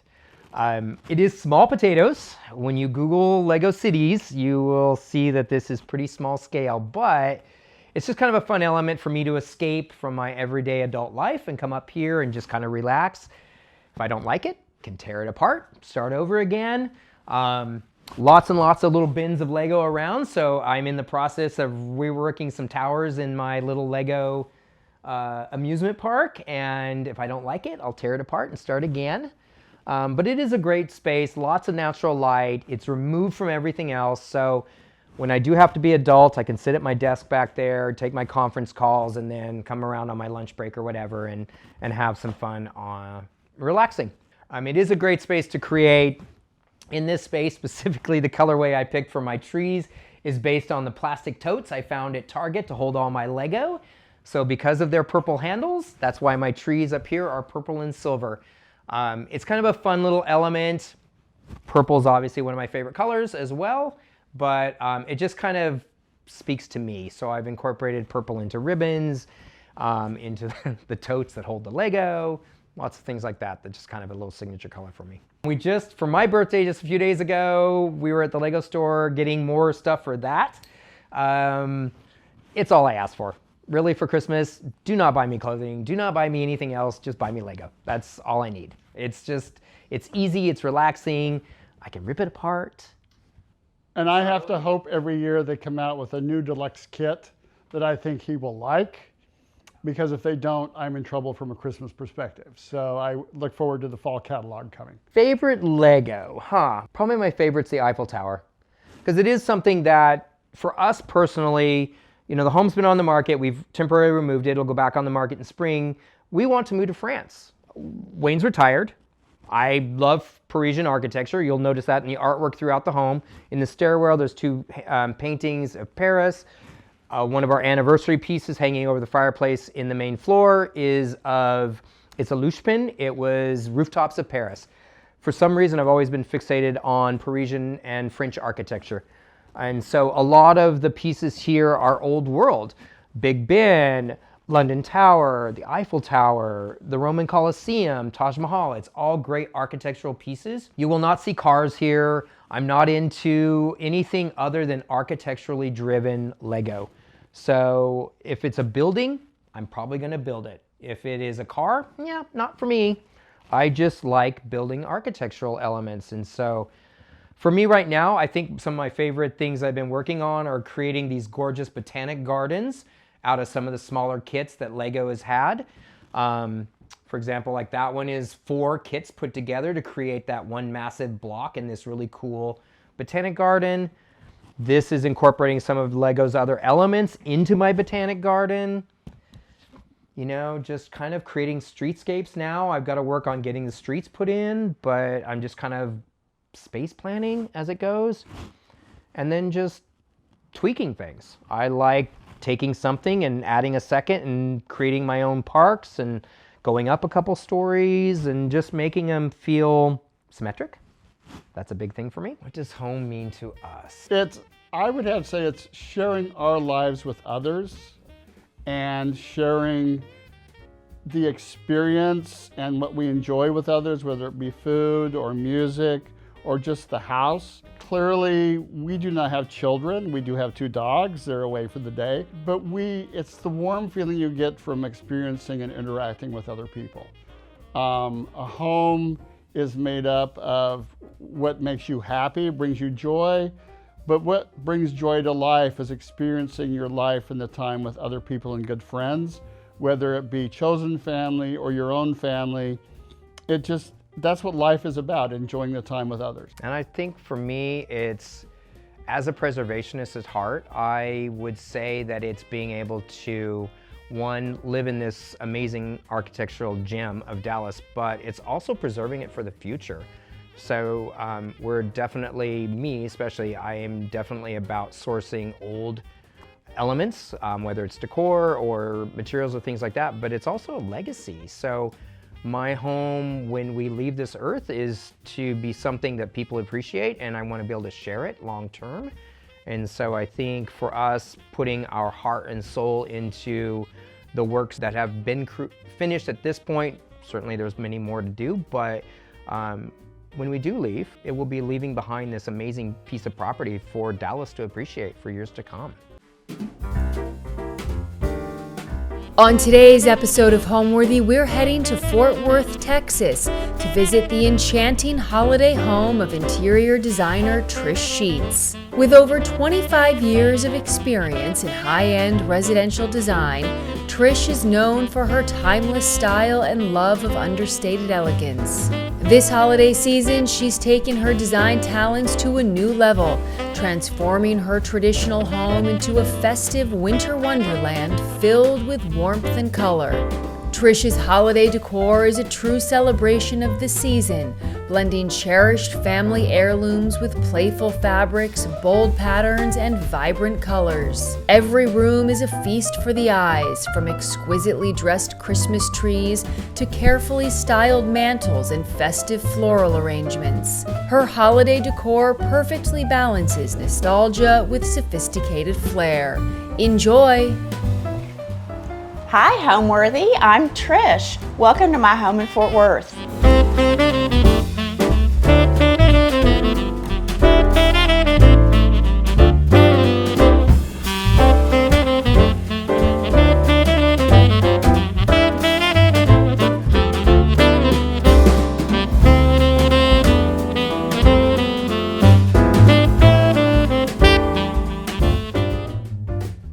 This holiday season, get ready to unwrap the most magnificent holiday homes with Homeworthy's 25 Days of Christmas. For the month of December, we'll take you inside the most heartwarming houses, decked out for the holidays in true festive fashion.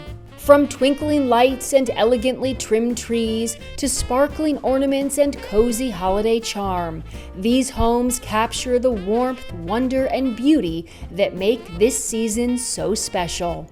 So join us as Homeworthy celebrates 25 days of Christmas. The magic starts now. Raise your glass. Cheers! Merry Christmas! Happy holidays! You're watching Homeworthy, where we believe every home has a story. Hi, I'm Trish Sheets, and I'm an interior designer. We're in Fort Worth, Texas. I live in an old neighborhood called Park Hill, right next to TCU, and we live in a traditional home. For my house, my overall style is definitely more traditional, but I like a little bit of unexpected things in it as well. I am not afraid of color at all. In this house, when we moved in, one of the things I wanted to do was have it, because it's a little bit smaller home, was have a whole lot of color and just have fun with the space and pack it all in. I absolutely love Christmas, and so we have put several trees around the house. I've decorated with all kinds of flowers, and we're ready to have a party at our house tonight.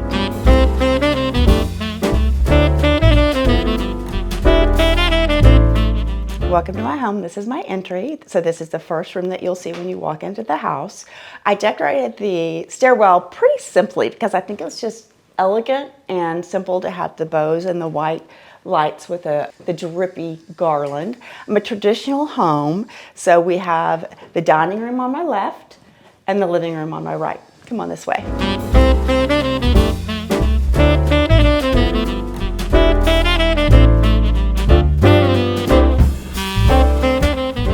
So before we get started, I'm going to introduce you to Gabby. This is our German short hair pointer, Gabby. So you'll see her in and out of a lot of the pictures, I think. So here's my Christmas tree. And for years, we have had such a fun time. I've collected the ornaments. A lot of them are Radco, but it's pretty much all glass ornaments on this tree. And then some fun little extra things. This is one of my very favorites. It's a little Christmas tree that looks like a gingerbread cookie. I think it's real cute. It's a Christopher Radco. And then I always love all the different little Santas that are so beautiful. One of my sons loved giraffes when he was little. So we had giraffes. I have little candy canes. You can see there's a Gabby right there. And then sweet treats are on it. And the boys, whenever we traveled somewhere, like to London, we would pick up an ornament. So we would always pick up ornaments from wherever we go and then add them to our tree the next year. On this table, I have my collection of German Christmas carousels. They're so fun, and if you light the little candles below it, it'll make the little carousel go around and you get to see all the little people if it works right. These are a little collection that my mother had, and then I have had friends give them to me, and I think they're real special. So I want to tell you that throughout my house, you'll see I have collections of things, and that's because I'll find a few things that I really love, and then I just, over the years, add to the collections because I think that's really fun. This is my mantle. We just repainted it because I thought it'd be fun to be green at Christmas time, and with lots of colors, and then everybody in our family, including our new daughter-in-law, has a stocking because we just got a new daughter-in-law 2 weeks ago. So I added just some greenery and some tiny little sparkly pine cones, and I just thought it'd be fun to throw a bunch of cute little colored ornaments on there just to give a pop of color throughout the room that matches the pinks and greens and blues that we have throughout, and red, throughout the house for Christmas. These are kind of fun. These are some old French stools that I had a real pretty cotton and tout fabric put on, and this is what I was talking about, how sometimes I like to put a little, it's not real edgy, but just a little bit of fun to the room. The coffee table is a Dennis and Lean coffee table that I love, and then I just have a lot of little collections of stuff. These little brass deer I think are pretty special, and of course a good candle, a Christmas candle is always fun. I love these little trees. I found one of them several years ago, and the other one my mother gave to me. They're just special, made out of clay. And then, of course, we have to have cookies for Santa. And then the other thing I think is really fun, if you have a bowl and you don't know what to do with it, you can throw pine cones or some cute little ornaments and then some snow in there, or all of it together if you want to. And I always think that makes a cute little extra detail on a table or side table. This pair of old French chairs is one of the fun things I was talking about, how I like to play with fabrics that are a little more, not as traditional as you might expect on a pair of French chairs like this. This is a Brunswick and Fee fabric, and it's a cut velvet that I think is beautiful in these greens. But you can look at it closely and see that it's got a beautiful cut velvet strié on it. This is another collection I have, my nutcrackers. Years ago, I danced, and so I was in the Nutcracker, and this was the first Nutcracker I was ever given. It was the year that I was in the Nutcracker, so that is fun, and it started my little special Nutcracker collection. In this corner, we have a very special desk to me. It was my grandmother's Sue's, and I absolutely love it. It was one of the things that I was given that was hers. I've paired it with all these fun little glass trees that I've collected over the years that pick up all the colors in the room from the sofas and the chairs. I'd love to show you my den. Follow me.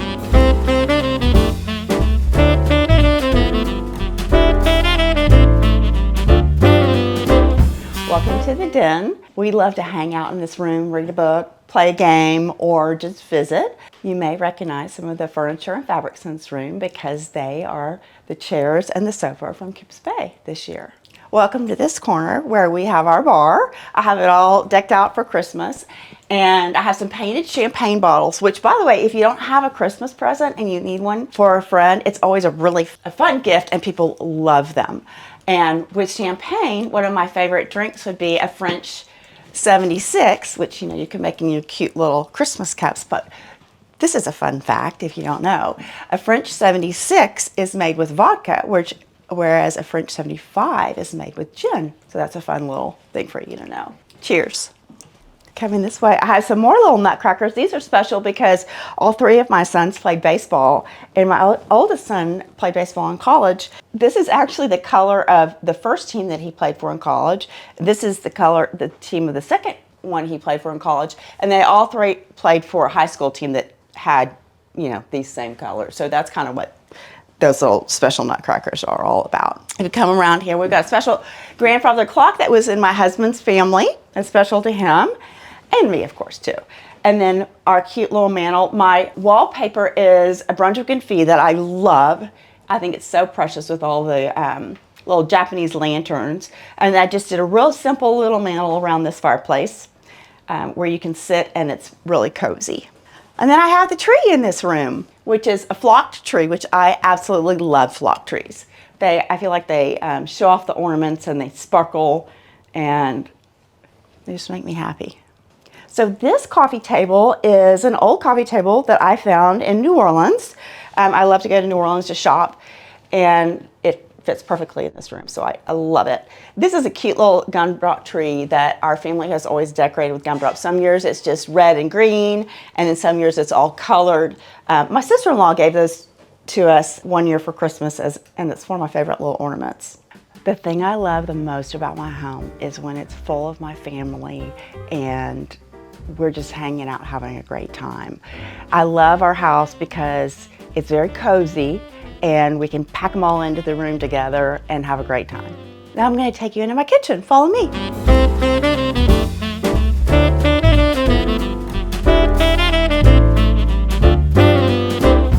So welcome to my breakfast table. I just kind of set it with fun, again, bright colors and flowers, little bows with mistletoe on the back of the chairs just to make them feel special, and little gifts on your plate. If you come over here, I have a Majolica collection, which is actually quite large. I've collected it for a really long time, and I just think they're fun and beautiful, and I just collect the leaf pattern.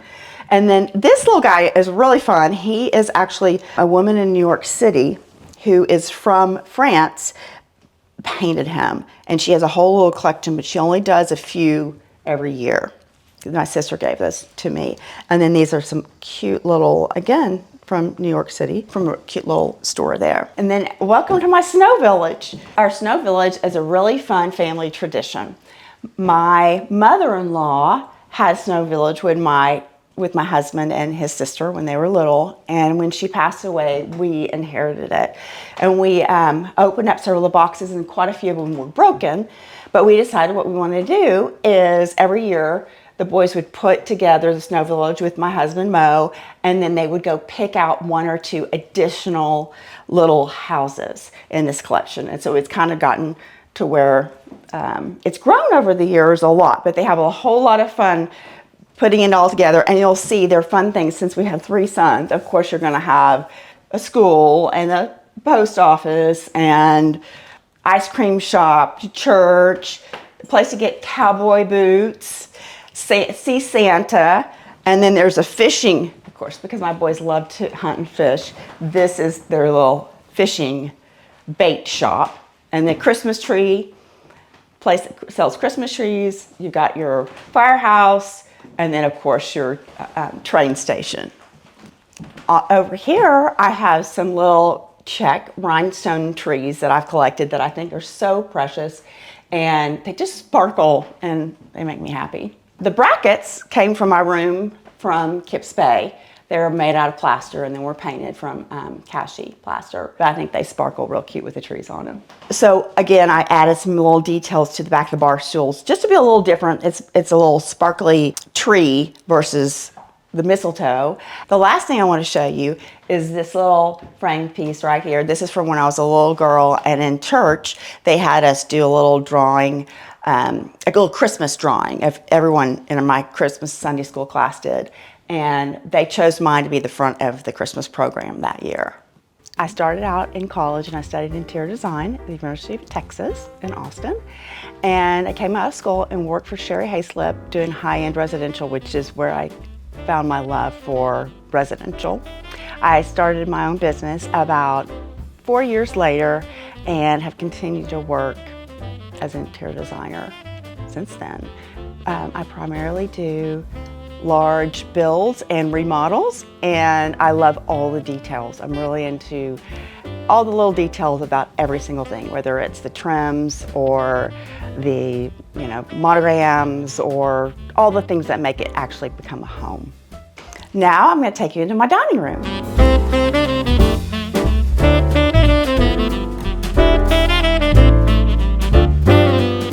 Welcome to my dining room, where we're gonna have a fun dinner party tonight.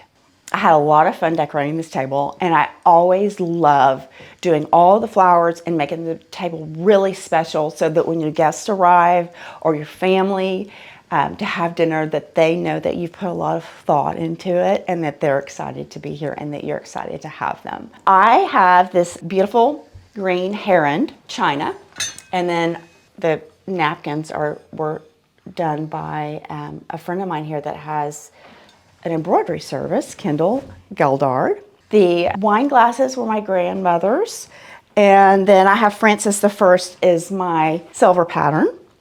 I think it's fun to just pile it on the table with all the things that you could think of that would be like little sweet treats and pine cones. And I put a little bit of, it's not real, fake greenery in there from the trees, and snow, and then of course oranges, because I think oranges, you can even put cloves in the oranges if you wanted to and make them special. One year we had a whole bowl of cloves and oranges, and the guests got to decorate them when they got here, and that's kind of really fun too, an idea. Anyway, we're gonna have a fun dinner party tonight.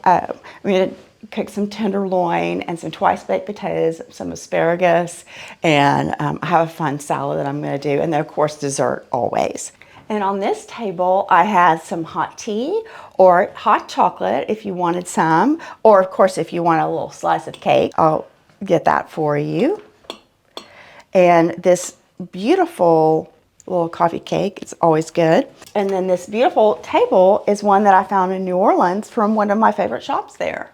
This chandelier is just perfect for my dining room. I love it. These little glass starbursts are so precious, and I just added them to the chandelier for a little extra festive charm. This little tinsel tree is I just decided to put it up in the corner and add some bright, fun colors to it. If you want a little extra Christmas tree and have energy and want to add a little extra special charm to a corner, you can easily order it and then just pop it in a little pot that you have and add extra ornaments to it to have color in a room.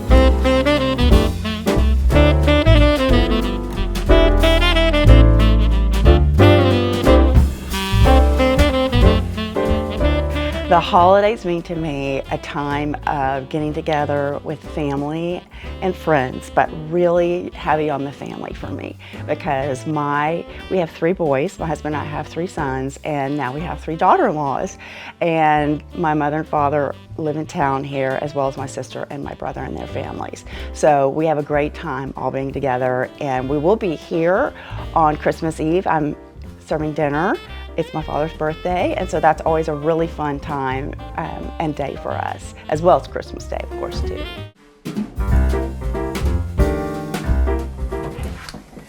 Hi, Homeworthy. I'm Cynthia. Welcome to my home in Toronto. Please come in.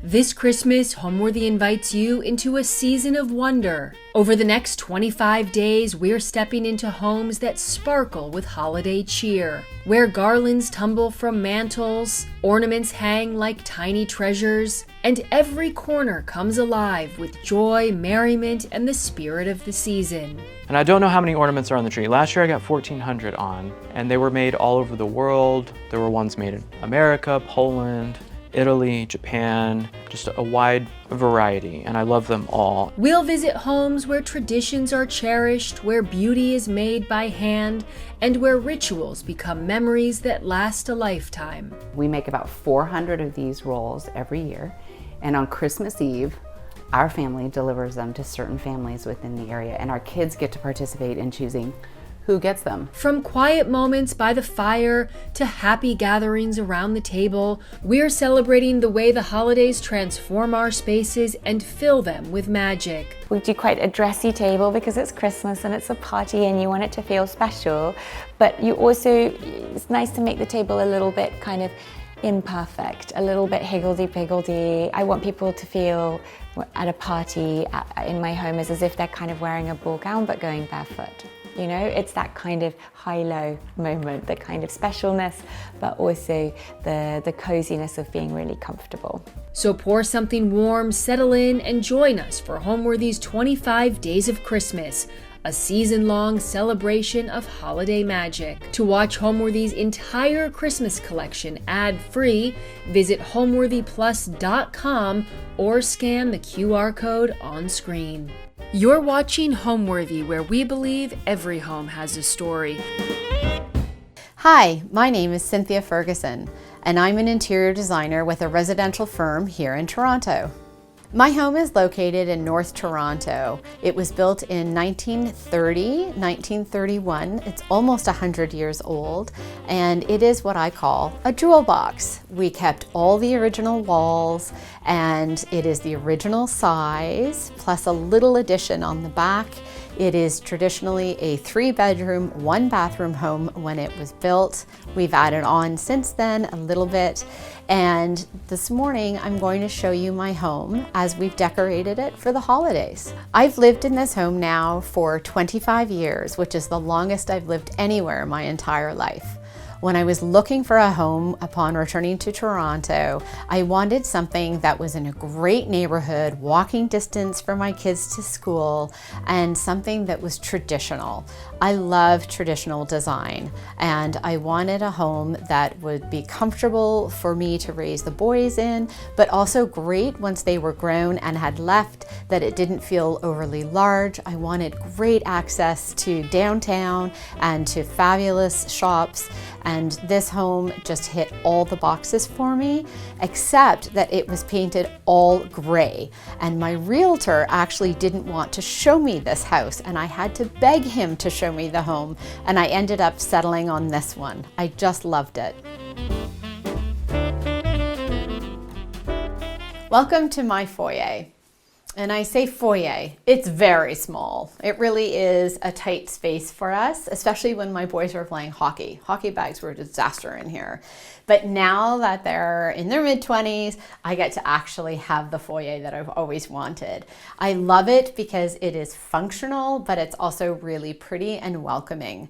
My piece, my antique piece here, I picked up in Italy at a massive antique auction that I went to. So I love that it's here, full of drawers for great storage, but it's also a surface for me to be able to have a drop zone for keys and mail, or for decorations during the holidays. I love the fact that I can put a tray of little gifts out when I'm hosting. I always have fresh flowers to welcome everybody, and there's no room in my home that isn't without artwork as well. Let's go into my living room and see the tree. Welcome to my living room. It is small, cozy, intimate, and for me, feels very English. I absolutely love British design, the unapologetic coziness of it all, of having everybody in great conversational spaces, which this certainly allows for. I also still have a wood-burning fireplace, which is really rare in the city of Toronto. You can't touch it, so it is original, and I love that, especially during the winters here. I live in this room during the holidays. I love it since we put the tree up. It has such a magical light about it, even though it's a north-facing room, and I love being able to sit here with friends and family. This room is a collected space. It is full of items that I have collected over the years. I keep adding to it. It changes. I have new antique pieces. I have custom sofas that I made years ago that still stay and I feel are tried and tested. I love having little displays of my collections on the chests that flank the fireplace. But of course, at this time of year, it's always all about the Christmas tree. Every year, I change my tree and what I do with it.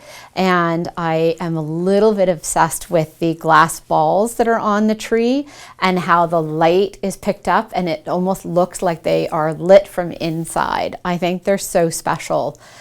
This year, the new addition for me decorating are the garlands at the archways. They are not for the faint of heart. I assume I will be picking up needles for the next month, but I love them. And I had my niece help me make all the orange slices and glue them all together. So for me, having family participate makes it even that much more special. I absolutely love traditional design. It's in my bones. It's definitely part of my DNA. My maternal grandmother was a traditionalist and had impeccable taste. My mom loved traditional design, and the homes I grew up in were always traditional and filled with mementos from my family and antiques. And I think it just feels right to me. I also love a home and the way that it's built for the purpose. I don't feel comfortable going in and tearing out walls and changing the soul of a home. For me, traditional and the detailing is where it's at. The holiday time in my home is so important to me. I love creating decorative magic and creating a set, a scene, a fabulous feeling that evokes emotion and reminds my family of all of the importance of time together, as well as little bits of pieces from our childhoods, mine included and theirs. As they've grown up and my kids are in their 20s now, bringing back those memories from that first childhood magic of the Christmas holidays is really important to me.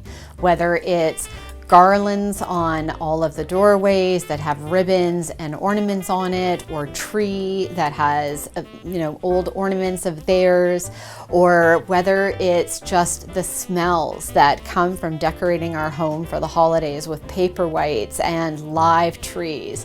In Canada, we do love our live Christmas trees, and filling the house with the smell of Douglas fir is one of my favorite things to do. Let's go see the table setting in the dining room. My dining room and living room are connected, which they typically are in older homes. I guess really in most homes. This one is really special to me. We eat all of our meals here as a family, and we have for 25 years. We've created a lot of memories. We have a lot of photos from this room. I love it because it's intimate. It has walls so I can put art on it. I needed to add overflow storage space, so I had the big built-ins done, which house linens and extra sets of china. It's a room that has to be exceptionally functional. It is really quite tight, but I love it because of that. It makes it even more intimate, and everyone who comes for dinner here always says that it's such a great room to spend an evening in. I always set my table for Christmas with tablecloths that feel particular to the time. I want them to be Christmassy. I don't want to use just my white linens. I do like having a plaid tablecloth. I love playing with different china sets, and all of the candlesticks and the glassware, the napkin rings are all personal and collected over the years. For me, it's about having memories on the table while we're creating memories with our friends and family. My napkin ring, for instance, that I use happens to be my grandfather's, with his initials on one side and my initials on the other. I'm very sentimental, and these things are really what life is about to me. We also always have art in all of our rooms, and this painting is my favorite. It is by Canadian artist Bobby Berger, and I have had it for a few years now, and it is always the centerpiece. It makes me so happy, and I love it there, and we really built the dining room around the artwork. My favorite memory living in this home during the holidays is absolutely, without a doubt, having my family gathered around my dining room table. My house isn't very big, so it's often a very squishy event, except that we love doing it. And there's something about having everybody here, and sometimes we even flip the dining room in the living room and put the dining room in the living room so we can fit more people and have a cozy little club happening in the dining room, which becomes the living room. We often extend the tables. We might take up 2 rooms. It's really about having my family in my home and having us all together at the holidays, and I absolutely love that. From here, obviously, we go into the kitchen. Why don't you come with me?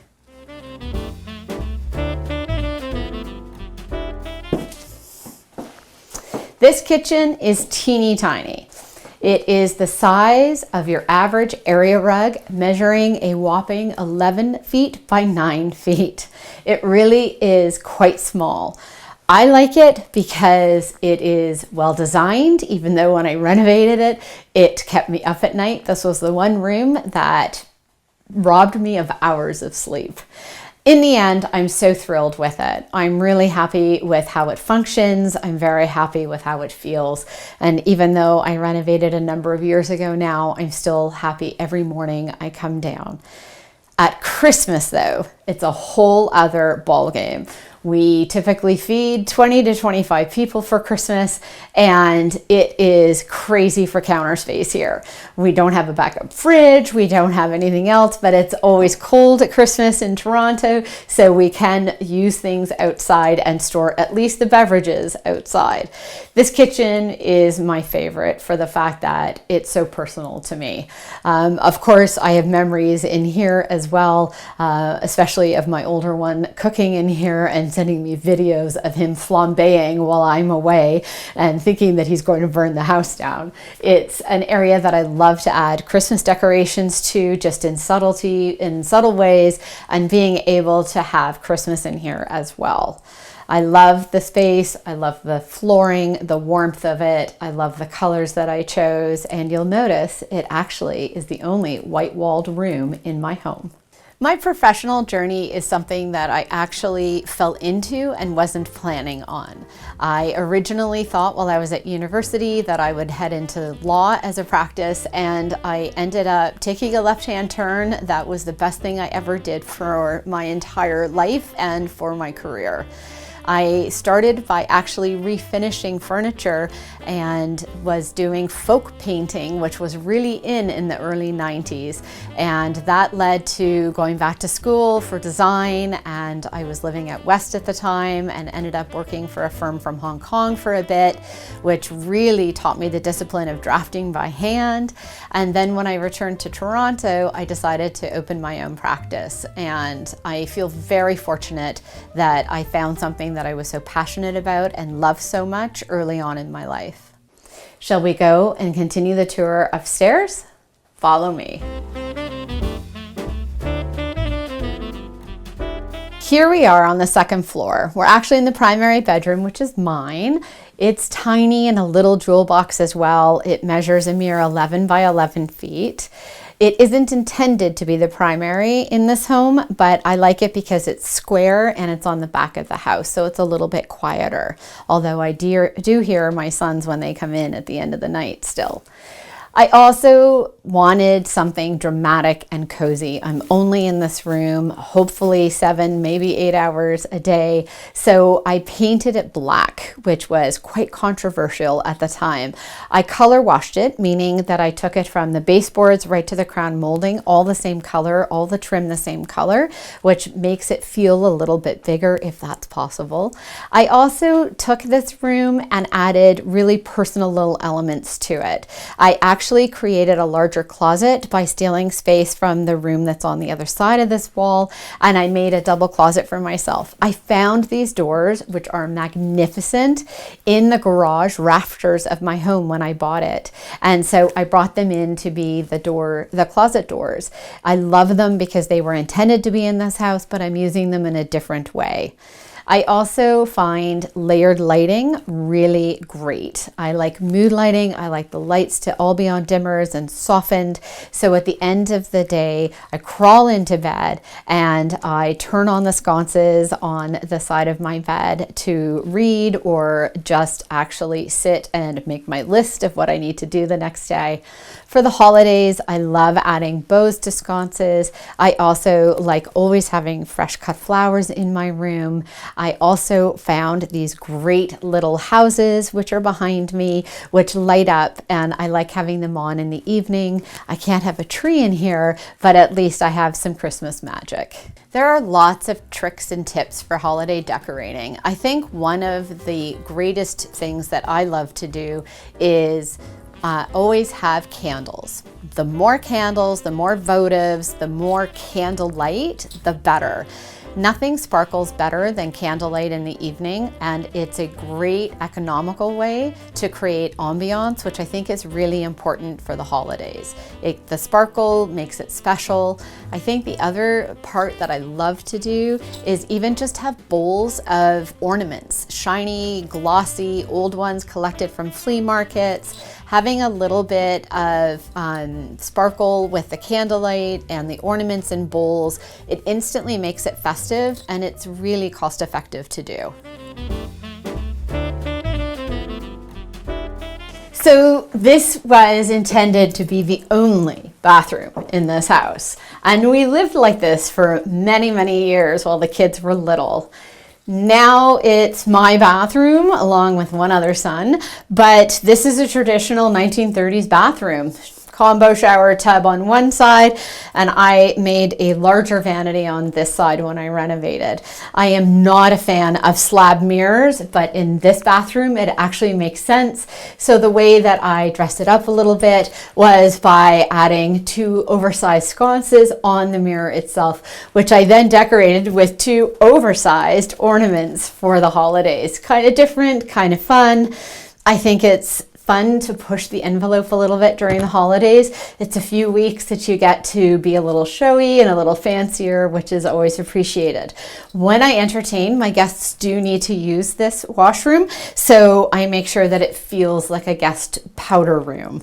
I love adding fresh foliage in here. Always the eucalyptus is the nicest, especially because it tends to have moisture in the bathroom and it increases the scent. Silver trays with more Christmas ornaments always add that sparkle I was talking about earlier.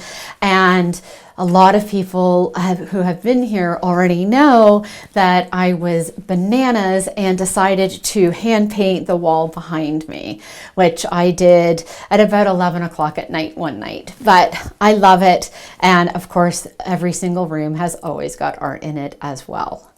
And that is the bathroom. For me, home means family. It truly means that there's a place for everybody and that we can always welcome more people. My home is completely personal. It is filled with antiques that I have found in my travels. It is filled with little pieces of glassware that I have found in my travels. It is filled with silver pieces that I've collected during my design traveling. Every piece in my home reminds me of the people in my life, the people in my design life, the people I travel with, my family, our memories, our experiences. So to me, a home is really a reflection of the people who live in it.